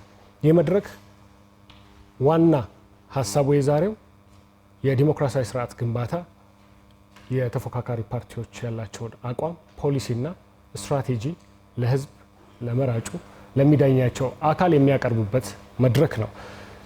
አሁን 4ኛው ምዕራፍ ላይ ደርሰናል። 4ኛው ምዕራፍ የዛሬውን ርዕሰ ጉዳይ ላይ ብቻ መሰረት አድርገን ዴሞክራሲያዊ ባህል ግንባታን ምን አይነት ተጨባጭ ሁኔታን ለህዝብ ለሚመርጣችሁ ህዝብና መንግስት ብትሆኑ ምን ማድረግ እንደምትችሉ የምታቀርቡበት የሰባት ደቂቃ እድል የተሰጠበት ነው። በዚህ ውስጥ አሁንም ቅድም ባወጣነው እጣ መሰረት የምንቀጥል ይሆናል። ህብር መጀመር ይቻላል። ኦኬ፣ እሺ፣ አመሰግናለሁ። ህብር ፓርቲን ምርጫችን የምርጫ ምልክታችን አደይ አበባ ነው። ህብርን ይምረጡ እንላለን። መዋቅራዊ ዲሞክራሲ ማስፈን በተመለከተ ፓርቲያችን ህብር ኢትዮጵያ አገራችን ያልዳበረውን ዲሞክራሲ ባህል እና በዘመኑ የተፈራረቁበትን የገዢ መደቦች ስልጣን ጥመኝነት ጋር ተያይዞ ዛሬ ላይ የቂም የቁራሽ የመወንጀል የመፈረጅ የመጣለፍና እጅግ ጽንፍ ረገጥ ህሳቤና ልምዶች የተሰራፉበት በመሆኗ ከነዚህ አይነት ከብሔራዊ መግባባትና ብሔራዊ እርቅን መሰረት ያደረጉ መሰረታዊ መዋቅር ሽግግር ሂደቶችን ማለፍ የግድ ነው ብሎ ያምናል። ፓርቲያችን ህብር ኢትዮጵያ ህዝቡን የይሁንታ ድምፅ ቢያገኝና በእንደዚህ አይነት መልኩ የተቀረቡትን የዲሞክራሲ ባህል ግንባታዎችን በባህልና በጭቆና ሲመጡ የነበሩበትን ስንሄድ የነበረባቸውን ከዚህ በፊትም የነበሩትን ተያይዞ በማንሳት እናመሰግናለን። ህብር ኢትዮጵያ ዲሞክራሲያዊ ፓርቲ ከዚህ ቀደም የተነሱ መሰረታዊ የማህበረሰቡን ችግር በተለይ ፖለቲካና ፖለቲካ ምህዳርን በተመለከተ የተነሱ የማህበራዊ ችግሮች ኢኮኖሚና ፖለቲካ፣ ሌሎች ተጨማሪ ከዚህ ጋር ተጨማሪ ሊሆኑ የሚችሉ ችግሮችን በሚፈታ መልኩ በተለይ ብሔራዊ መግባባትና ብሔራዊ እርቅን መሰረት ባደረገ መልኩ ችግሮቹን ለመፍታት በተለይ አዲስ አበባ ሕዝብ አሁን ካለበት ነባራዊ ሁኔታ የተሻለ እንዲሆን አማራጭ ሀሳቦችን አስቀምጧል። ቅድም እንደተባለውላ በገጠር ስንዴ አጭዶ ያመጣለት ማንም ማህበረሰብ ወይንም የትኛውም ገዢ ፓርቲ እንደሌለ እናውቃለን። በብሔራዊ መግባባትና በብሔራዊ እርቅ አጀንዳችን የኢትዮጵያ ህዝብ ወይንም የአዲስ አበባ ህዝብ እንደሚያውቀው በምርጫ 2013 ወይም ስድስተኛው ሀገራዊ ምርጫ ላይ ህብረ ኢትዮጵያ ዲሞክራሲያዊ ፓርቲ አንድ የመወዳደሪያ አጀንዳው የነበረው ብሔራዊ መግባባትና ብሔራዊ እርቅ ለዚች ሀገር መሰረታዊ ነው የሚል ነበር እና ምናልባት በአንድም ሆነ በሌላ ተፎካካሪ ፓርቲዎቻችን አጀንዳዎቻችንን ቢወስዱና ቢጠቀሙበት ክፋት እንደሌለው የምንቆጥር የዲሞክራሲ ጽንሰ ሀሳብ የአማራጭ ሀሳብ አቅራቢዎች እንጂ አማራጭ ሀሳቦቻችን ለምን ተወሰዱ ወይንም ለምን ገዢው ፓርቲ ገዛቸው ብለን አምባጓሮ የማንፈጥር ፓርቲዎች መሆናችንን በዚህ አጋጣሚ መግለጽ እንፈልጋለን። ህብረ ኢትዮጵያ ዲሞክራሲያዊ ፓርቲ ሀገራዊ መግባባትን መሰረት ያደረገ የመጠላለት የመፈራረጅ ፖለቲካን ያስቀረ በጋራ የምንቆምላቸው ዓላማዎች ለምሳሌ የጋራ ትርክቶችን በመገንባት የጋራ ጀግኖቻችንን በመቅረጽ በጋራ የፖለቲካ አመለካከቶቻችንን በነፃነት የምናራምድበትን ምህዳር መፍጠር ቅድሚያ የሚሰጠው ጉዳይ ነው። በቀበሌ በወረዳ እና በክፍለ ከተማ ደረጃ ያሉት አደረጃጀቶች ከፖለቲካ ተጽዕኖ ነፃ የሚወጡበትን መንገድ በተለይ ገዢው ፓርቲ እያደረገ ካለው እንቅስቃሴ ነፃነትን የመገደብ እንቅስቃሴ አንጻር ሊቃኙ የሚገባና ሊስተካከሉ የሚገቡ ናቸው ብሎ ያምናል። በመሰረታዊ ደረጃ ፖለቲካዊ ውሳኔ የሚያስፈልጋቸው የኑሮ ውድነቱን ሊያስተካክሉ ወይም ሊያርቁ የሚችሉ የፖሊሲ አማራጮች እና የፖለቲካ መፍትሄ የሚሰጣቸው ሌሎች ከደህንነት ጋር ተያይዞ በተለይ ከአዲስ አበባና ከአዲስ አበባ ዙሪያ ጋር ካለው ስጋት ጋር ተያይዞ የሚፈጠሩ ችግሮችን በጋራ ለመቅረፍ በጋራ የመስራትም ችግር የለበትም። የተሰሩትን መሰረታዊ ጉዳዮች ያደንቃል። የሚታዩትንም የሚክድ ፓርቲ አይደለም። ግን በጥቂት ሁኔታዎች ብቻ ወይንም በጥቂት ስራዎች ብቻ የሚመጻደቅ ፓርቲን አያበረታታም። ብልጽግና ዛሬ ላይ ጥቂት የሰራቸውን ጉዳዮች ለ130 ሚሊዮን ያደረሰ የሚመስለው ወይንም በጥቂት መሶብ ስራዎች አሊያም በጥቂት ማሳዎች የኢትዮጵያን ሕዝብ ሁሉ ዳቦ ያዳረሰ የሚመስለው ፓርቲ ነው። የአዲስ አበባ ሕዝብ ሆይ ሁሉን ነገር ትገነዘባለህ፣ ታውቃለህ፣ ትረዳለህ። ቤት ውስጥ ያለው መሰረታዊ ችግር ሊፈታ የሚችለው ጠንካራ ፖለቲካዊ ውሳኔዎች ሲወሰኑ ነው። ፖለቲካዊ ውሳኔዎች ተወስኖ የተጣለብህን የግብር ዕዳ፣ ፖለቲካዊ ውሳኔዎች ተወስኖ የተጋረጥከውን የኑሮ ውድነት ሊፈታ የሚችል የተቀናጀ ግብርናን የከተማ የገጠር ግብርናን ሊያቀናጅ የሚችል የአማራጭ ሀሳብ የህግ በላይነትን ሊያረጋግጥ የሚችል ነፃነትን ሊያረጋግጥ የሚችል ህብረ ኢትዮጵያ ዲሞክራሲያዊ ፓርቲን መምረጥ አማራጭ የሌለው ሀሳብ ነው ወይንም አማራጭ የሌለው ምርጫ ነው። ምልክታችን አደይ አበባ ነው። አደይ አበባ መምረጥ አዲስ ብሩህ ተስፋን መምረጥ ነው። አደይ አበባ መምረጥ አሁን ካለንበት ውስብስብ የኑሮ ውድነት ለመውጣት ራስን ማዘጋጀት ነው። ህብረ ኢትዮጵያን ይምረጡ። ህብረ ኢትዮጵያ ለሁሉም ዜጎች በተቀናጀ መልኩ መፍትሄ ሊሰጥ የሚችል ከገቡበት ችግር ሊያላቀቅ የሚችል ፓርቲ ነው። አመሰግናለሁ። 2 ደቂቃ ይቀሩት ነበር ካጠናቀቁ። ኦኬ ደውሉ። ካላጠናቀቁ መጨረስ ይችላሉ። አመሰግናለሁ። ክቡራትና ክቡራን የአዲስ አበባ ነዋሪዎች፣ መላው የሀገራችን ህዝቦች፣ በዛሬው የምርጫ ክርክራችን የህዝባችን ዳኝነት የሚሹ ቁልፍ ጉዳዮች ፍንትው አድርጎ አሳይቷል ብለን እናምናለን። ቅድም በመግቢያችን እንዳነሳ ነው በክርክር ወቅትም እንደገለጽ ነው ብልጽግና ፓርቲ ኢትዮጵያንና አዲስ አበባን የሚያሻግር ትልቅ የሀሳብ ትልምና ሀሳብ ይዞ ተጨባጭ ውጤቶችን እያስመዘገበ ያለ ፓርቲ መሆኑን አሳይቷል። ውድ ኢትዮጵያውያን እንደሰማችሁት ተፎካካሪ ፓርቲዎቻችን ኢትዮጵያና ከተማችንና አዲስ አበባን የሚያሻግር ትልም ይዘው አልቀረቡም። ይልቁንስ እርስ በርስ የሚጣረስና የሀገራችንን ነባራዊና ህሊናዊ ሁኔታ ያላገናዘቡ ሀሳቦችን ይዘው እንደቀረቡ ልብ ብላቸዋል። እልፍ ሲልም የተሰጣቸውን ማጠቃለያና መግቢያ ሰዓት በአግባቡ ሳይጠቀሙ ሲያባክኑት አስተውላቸዋል። በደረቅ ትችትና በወንጀላ ጊዜያቸውን ሲያጠፉ ተስተውሏል። ብልጽግና በሀሳብን የደረጀ በተግባር የተፈተነ ፓርቲ ነው ስንል ብልጽግና የሚከተለው ርዕዮተ ዓለም ከውጭ ያልተቀዳ የሀገራችንን ሁኔታ በቅጡ ያገናዘበ ከሰው ልጆች መሰረታዊ ፍላጎቶች የሚመነጭ የመደመር ርዕዮት ነው። በፖለቲካ ልዩነት ከከረረ ጥላቻ ተላቀን ልዩነት እንደ ጌጥና እሴት አክብረን ዲሞክራሲን ለማጎልበት በምርጫ ያገኘነውን ስልጣን ለሌሎች የፖለቲካ ኃይሎች አካፍለን ከላይ እስከታች ሀገር በመምራት ኃላፊነቶች ውስጥ እንዲሳተፉ ማድረጋችን አዲስና ተምሳሌታዊ የፖለቲካ ባህል እየገነባን እንደምንገኝ ትላንትን እያከምን ዛሬ ለሀገር ክብርና ለሕዝብ ጥቅም እየተጠቀምንበት እንደምንገኝ ህያው ማሳያ ነው። ነገ ላይ ደግሞ ሁለንተናዊ ብልጽግናን ለማረጋገጥ ውጤታማ ጉዞዎች ጀምረናል። ክቡራትና ክቡራን የአዲስ አበባ ነዋሪዎቻችን ፓርቲያችን ብልጽግና ባለፈው ሀገራዊ ምርጫ ለህዝባችን የገባውን ቃል አሳክቶ በሀገራዊና በከተማችን ፈርጀ ብዙ የልማትና የዲሞክራሲ ስራዎችን በመስራት የሚታይና የሚዳሰስ ለውጥ እያስመዘገበ ይገኛል። ብልጽግና ፓርቲ የኢትዮጵያን ልክና መልክ የሚመጥን ህብረ ብሔራዊ ሀገራዊ ሆኖ ፓርቲ ከመመስረቱ ባሻገር በሀገራችን መሰረታዊ የሆነ የፖለቲካ ሽግግር እንዲመጣ በር የከፈተና ራዕዩን ብልጽግና ያደረገ የለውጥ ኃይሎች ስብስብ ነው። ከርዕዮተ ዓለም አንጻር ሲታይ የዲሞክራሲ አቋማችን ከጠራው የመደመር መንገድ የሚመነጭ ሲሆን ብልጽግና የሀገራችን የፖለቲካ ትርክት ከልዩነት ስብከት ወደ ህብረ ብሔራዊ አንድነት አሳድጎታል። ለሀገራችን ኢትዮጵያ የጠቅላይም ሆነ የአግላይነት ፖለቲካ እንደማይጠቅም በማሳየት ወርቃማውን የመሀል መንገድ ይዞ እየሰራ ይገኛል። ከዚህ አንጻር ሲታይ አዲስ አበባ የሁሉም የነዋሪዎቿ የለውጥ አሻራ ያረፈባት ሁሉንም ማንነቶችና ጥቅሞች አቅፋ በመያዝ የኢትዮጵያ እውነተኛ መልክ ነጸብራቅ መሆን ችላለች። በመሆኑም አዲሲቷ አዲስ አበባ ተፎካካሪዎቻችን እንደሚሉት ሳይሆን ከለውጡ በፊት አዲስ አበባ የማናት በሚል የነበረው ክርክር ተገላግላ የሁሉም ኢትዮጵያውያን የጋራ ቤት ወደ መሆን ተሸጋግራለች። አዲስ አበባ በሁሉም ኢትዮጵያውያን የላብ ጠብታ ዳግም እየተሰራች የምትገኝ የኢትዮጵያ ብሔር ክብር መገለጫና የአፍሪካ ከተሞች የተንሳይ ማብሰሪያ ከተማ እየሆነች ትገኛለች። ይህ የለውጥ ትልማችን ይበልጥ ተሳክቶ ለነዋሪዎቿ ምቹ፣ ለሀገራችን ዋና ከተማ፣ ለአፍሪካ መዲናነት፣ ለመላው ዓለም የዲፕሎማቲክ ማህበረሰብ መኖሪያነትና የቱሪዝም ምርጧ መዳረሻ የምትመጥን አዲስ አበባን ለማየት ብልጽግናን ምረጡ። የዲሞክራሲ ባህል ግንባታ በጠንካራና ገለልተኛ ተቋማት ግንባታ ይረጋገጣል የሚል ጽኑ እምነት አለው ብልጽግና የምንገነባቸው ተቋማት ህብረ ብሔራዊ አንድነታችንን የሚያጸኑ ከመንግስት መለወጥ ጋር የማይፈርሱ ገለልተኛና ህዝባዊ ተቋማት መሆን አለባቸው የሚል ጽኑ አቋም አለው። በስድስተኛው ሀገራዊና አገር አቀፍ ምርጫ ወቅት በገባነው ቃላችን መሰረት ከከተማ ጀምሮ እስከ ወረዳ አስተዳደር እርከን ህዝቡን ከጎኑ በማሰለፍ የህዝባችንን ኑሮ ያሻሻሉ ፖለቲካ፣ ማህበራዊና ኢኮኖሚያዊ ስራዎች ማከናወን ችለዋል። ለዚህም ለህዝባችን ምስጋና እናቀርባለን።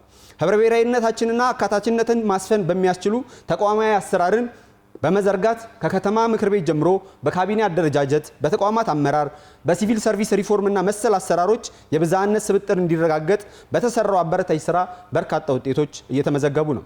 የመሶብ አንድ ማዕከል አገልግሎት መነሻውን እንደማበረታታት ተፎካካሪዎቻችን እንደሚተቹት ሳይሆን አገልግሎቱን ጨምሮ በየደረጃ የሚገኙ የተቋማት ሪፎርምና በቴክኖሎጂ ማዘመን ስራ እየሰራ ከጊዜ ወደ ጊዜ አዳጊ መሻሻሎች አምጥተዋል። ከአገልግሎት አንጻር አሁንም የወጥነት የጥራትና የፍጥነት ችግሮች እንዳሉ ለይተን በፍጥነት ለመለወጥ እየተረባረብን እንገኛለን። ሀገራችን ኢትዮጵያና ከተማችን አዲስ አበባ ብዝሃ ባህል፣ ልዩ ልዩ ሃይማኖቶች፣ ትውፊቶች የታደሉ መሆናቸውን ታሳቢ በማድረግ በአንድ በኩል እነዚህ ነጠላዊ ማንነቶች አስፈላጊ ጥበቃና እንክብካቤ እንዲያገኙ፣ በሌላ በኩል ደግሞ አንዱ ለሌላው ውበቱ እንጂ ስጋቱ አለመሆኑን በተጨባጭ በማሳየት ፓርቲያችን ብልጽግና ስኬታማ ስራዎችን አከናውኗል። ከዚህ አንጻር ሲታይ የብዝሃ ቋንቋ የትምህርት ስርዓት መዘርጋት የቻልንበት፣ ህዝባዊ አደባባዮች ለሁሉም ሃይማኖቶች እና ባህላዊ ኩነቶች እኩል አገልግሎት እንዲሰጡ ማድረግ የቻልንበት፣ ከዚህም የተነሳ ኢትዮጵያዊ ወንድማማችነትና እህትማማችነት ከጊዜ ወደ ጊዜ እየዳበረ የመጣበት መሆኑ ታይቷል። የከተማችን የአዲስ አበባ ነዋሪዎች፣ መላው ኢትዮጵያውያን ከተማችን አዲስ አበባ እንደ ስሟ አዲስ አበባ ከማድረግ አንጻር አመርቂ ስራዎች እየሰራን እንገኛለን። ለዘመናት ያረጁና የተጎሳቆሉ ለከተማችን ነዋሪዎች ሰብአዊ ክብርም ጭምር የማይመጥኑ ሰፈሮች ነዋሪውን ባሳተፈ መልኩ ተፎካካሪዎቻችን እንደሚከሱን በተናጥል በመንግስት ብቻ ሳይሆን በነዋሪዎቿ የላቀ መላ ተሳትፎ መልሰን እያለማን እንገኛለን። ባለፉት ዓመታት በፖለቲካ ቁርጠኝነት የሰራናቸው ስራዎች ከተማችንን በአጭር ጊዜ ውስጥ በመቀየር ለነዋሪዎቿ ምቹ የቱሪስት መዳረሻና የኮንፈረንስ ማዕከል እየሆነች የምትገኝ አዲስ አበባን ዳግም እየገነባናት እንገኛለን። ዓለምን እያነጋገረው ያለው የአዲስ አበባ ከተማ ፈጣን እድገት መነሻው ፓርቲያችን ብልጽግና ለሀገር ክብር፣ ለህዝብ ጥቅም ካለው የፖለቲካ ቁርጠኝነት የሚመነጭ ሲሆን መዳረሻው ደግሞ የህዝብ ተጠቃሚነትና ሁለንተናዊ ብልጽግና ነው። በአዲስ አበባ እየተካሄደ ያለው መጠነ ሰፊ የልማት ስራ መሳካት የቻለው የከተማ አስተዳደሩ ከህዝቡ ጋር በመሆን በትብብር ላይ የተመሰረተ አዎንታዊ ሰላም በማስፈኑና ሁሉም የልማት ኃይሎች ፊታቸውን ወደ ልማት ማዞር በመቻላቸው ፓርቲያችን ብልጽግና የፖለቲካ ስክነትና የሰላም ግንባታ የአንድ ሳንቲም ሁለት ገጽታዎች ናቸው ብሎ አምኖ በመስራቱ እንደሆነ የከተማችን ነዋሪዎች እንዲረዱ እንፈልጋለን። ውድ የከተማችን ነዋሪዎች የላባችን የክብራችን እንዲሁም የሉዓላዊነታችን መገለጫ የሆነውን የስንዴ ነዶ ምረጡ። ውድ የከተማችን ነዋሪዎች የብልጽግናና የስኬት ጉዟችን ገና አላበቃም። እኛ ሁሉ ነገር ጨርሰናል ብለን አንታበይም። አሁንም ከሀገር ወዳዱ ህዝባችን ጋር በመሆን የጀመርነውን ፈርጀ ብዙ የልማት ስራዎቻችን አብረን በትብብርና በጋራ በመስራት የሀገራችንን ብልጽግና በጋራ እንድናፋጥን ጥሪያችንን እናቀርባለን። ስኬቶቻችንን እናስቀጥል፣ ድላችንን እናጽና። የስንዴ ነዶ የቤታችን በረከት፣ የከተማችን ብሎም የሀገራችን ሉዓላዊነት መገለጫ ነው። እኛን ስትመርጡ የጀመርነውን የዲሞክራሲያዊና የምርታማነት ጉዞ ታጸናላችሁ። እኛን ስትመርጡ ኢትዮጵያን ዳግም ለማንም እጇን እንዳትዘረጋ ታደርጋላችሁ። ኢትዮጵያን ወደ ተምሳሌት ሀገር ለሁለንተና የብልጽግና የስንዴ ነዶን ይምረጡ። እጅግ አድርጌ አመሰግናለሁ። የቀረበው የማጠቃለያ 7 ደቂቃ ተጠናቋል። ህዳሴ ፓርቲ 7 ደቂቃ የማጠቃለያ ሀሳብ ማቅረቢያ። አመሰግናለሁ። ውድ የከተማችን ነዋሪዎች የ7ኛው ዙር ሀገራዊ ምርጫን በማስመልከት በከተማችን ላይ በሁሉም የክልልና የፌዴራል ተወካዮች ላይ ሙሉ 100% ተወካዮች አቅርበን ለመወዳደር በዝግጅት ላይ እንገኛለን። ውድ የከተማችን ነዋሪዎች የኢትዮጵያ ህዝብ ወይም የአዲስ አበባ ህዝብ በሀገሩ ባለሙሉ ስልጣን በመሆኑ ሁሉም ሳይለይ ሁሉም ዜጋ ያለ ስጋት በእኩልነት በፍቅርና ሙሉ መብቶቹን አስከብሮ ግዴታዎቹን የሚወጣበት ዲሞክራሲያዊ ሀገር ወይም ዲሞክራሲያዊ ከተማ ለመገንባት ቀጣይ የምንሰራበት ይሆናል። ይህን ለማድረግ በሰላማዊና በህጋዊ መንገድ አሸንፎ ስልጣን ለመያዝ ወይም በሰላማዊ መንገድ ከሚንቀሳቀሱ ፓርቲዎች ውስጥ አንዱ ነው። በአጠቃላይ በከተማ ውስጥ የመልካም አስተዳደር የህግ የበላይነት የሰፈነበት ስልጣን ከህዝብ በታች ወይም ስልጣን ለህዝብ ማገልገያ ብቻ የሚሆንበት የፖለቲካ ባህል የምንከተልበት ስርዓት ይኖራል። በአጠቃላይ በከተማ ውስጥ ወይም እንደ ሀገር በፖለቲካዊ መግባባት ላይ የተመሰረተ ከመጠላለፍ ትግል ውስጥ ውጭ የሆነ ከማንኛውም ፓርቲ ጋር በሀገር ፍቅር ወይም በሰላማዊ ትግል ከሚታገሉ ፓርቲዎች ጋር በጋራ መንግስት የሚመሰረትበት ሁኔታ እንዳለ ታሳቢ ይደረግ። በአጠቃላይ ፓርቲው አብዛኛውን ትኩረት የሚያደርግባቸው ተግባራት የግለሰብና የቡድን መብት ሊጎዱ የሚችሉ ማንኛውም ድርጊቶች እንዲርቁ የሚደረግበት ሁኔታ ነው ያለው። በአጠቃላይ በቀጣዩ ምርጫ የምንመረጥ ከሆነ ሀገርና ህዝብን በአግባቡ የምናገለግልበት እውነተኝነትና ተአማኝነትን የምንሰጥበት በስነ ምግባርና በግብረ ገብነት በአግባቡ ህዝብን ለማገልገል ጥረት የምናደርግበት ሁኔታ ይኖራል። በአጠቃላይ ከህዝብ ጋር በጋራ በትብብር የምንሰራበት ይኖራል። የአጠቃላይ አወቃቀራችንም ስናይ የህዝቡን ባህል፣ ወግ፣ ቋንቋና ልምድና ባህልን በአጠቃላይ ባከበረ መንገድ በደንብ የምንሰራበት ሁኔታ ተፈጥሮ በአንድነት ውስጥ ያለ ልዩነትን በአግባቡ ከህዝቡ ጋር በመነጋገር ታሳቢ ያደረገ በመከባበር ላይ የተመሰረተ አንድነት እንዲመጣ የምንሰራበት ሁኔታ ነው የሚኖረው። የጋራ እሴታችንን በተመለከተ የብዝሃነት ደህንነትን መሰረት ያደረገ በአጠቃላይ አወቃቀር የምንከተልበት ሁኔታ እንዳለ ታሳቢ ይደረግ ማለት ነው። እንደ አጠቃላይ በዚህ በዲሞክራሲ ስርዓት ግንባታና ባህል ዙሪያ የፓርቲያችን አቋም ምን መሆን መቻል አለበት ብለን ስናስብ አንደኛ የህግ የበላይነት በአግባቡ መከበር መቻል አለበት።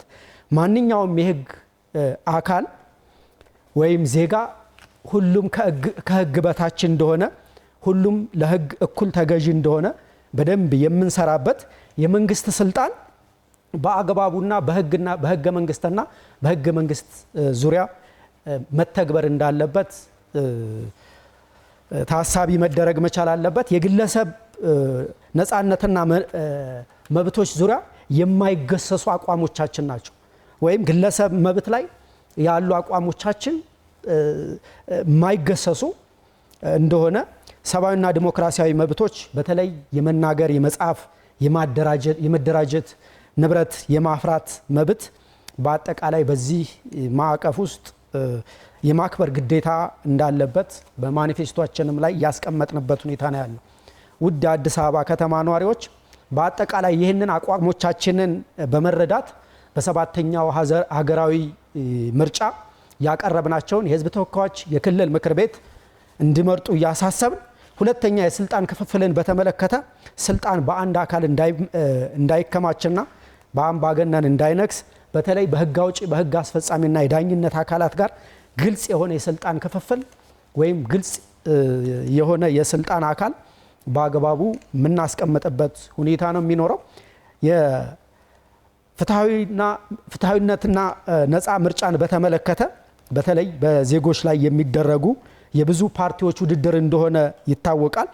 በዚህ ላይ ነፃ ምርጫ መሪዎችን እንዲመርጡ እንዳስመርጡ እዚህ ላይ በደንብ በትኩረት የምንሰራበት ሁኔታ ነው የሚኖረው።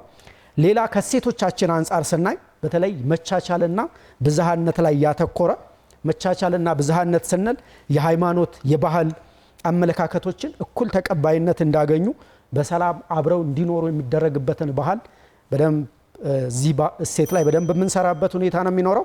ሌላው የሰላማዊ የስልጣን ሽግግር በተመለከተ እኛም በአግባቡ በሰላማዊ መንገድ እንደምንንቀሳቀስ ሁሉ በደንብ ለማሸነፍ በደንብ እየተንቀሳቀስን ያለንበት ሁኔታ ነው ያለው።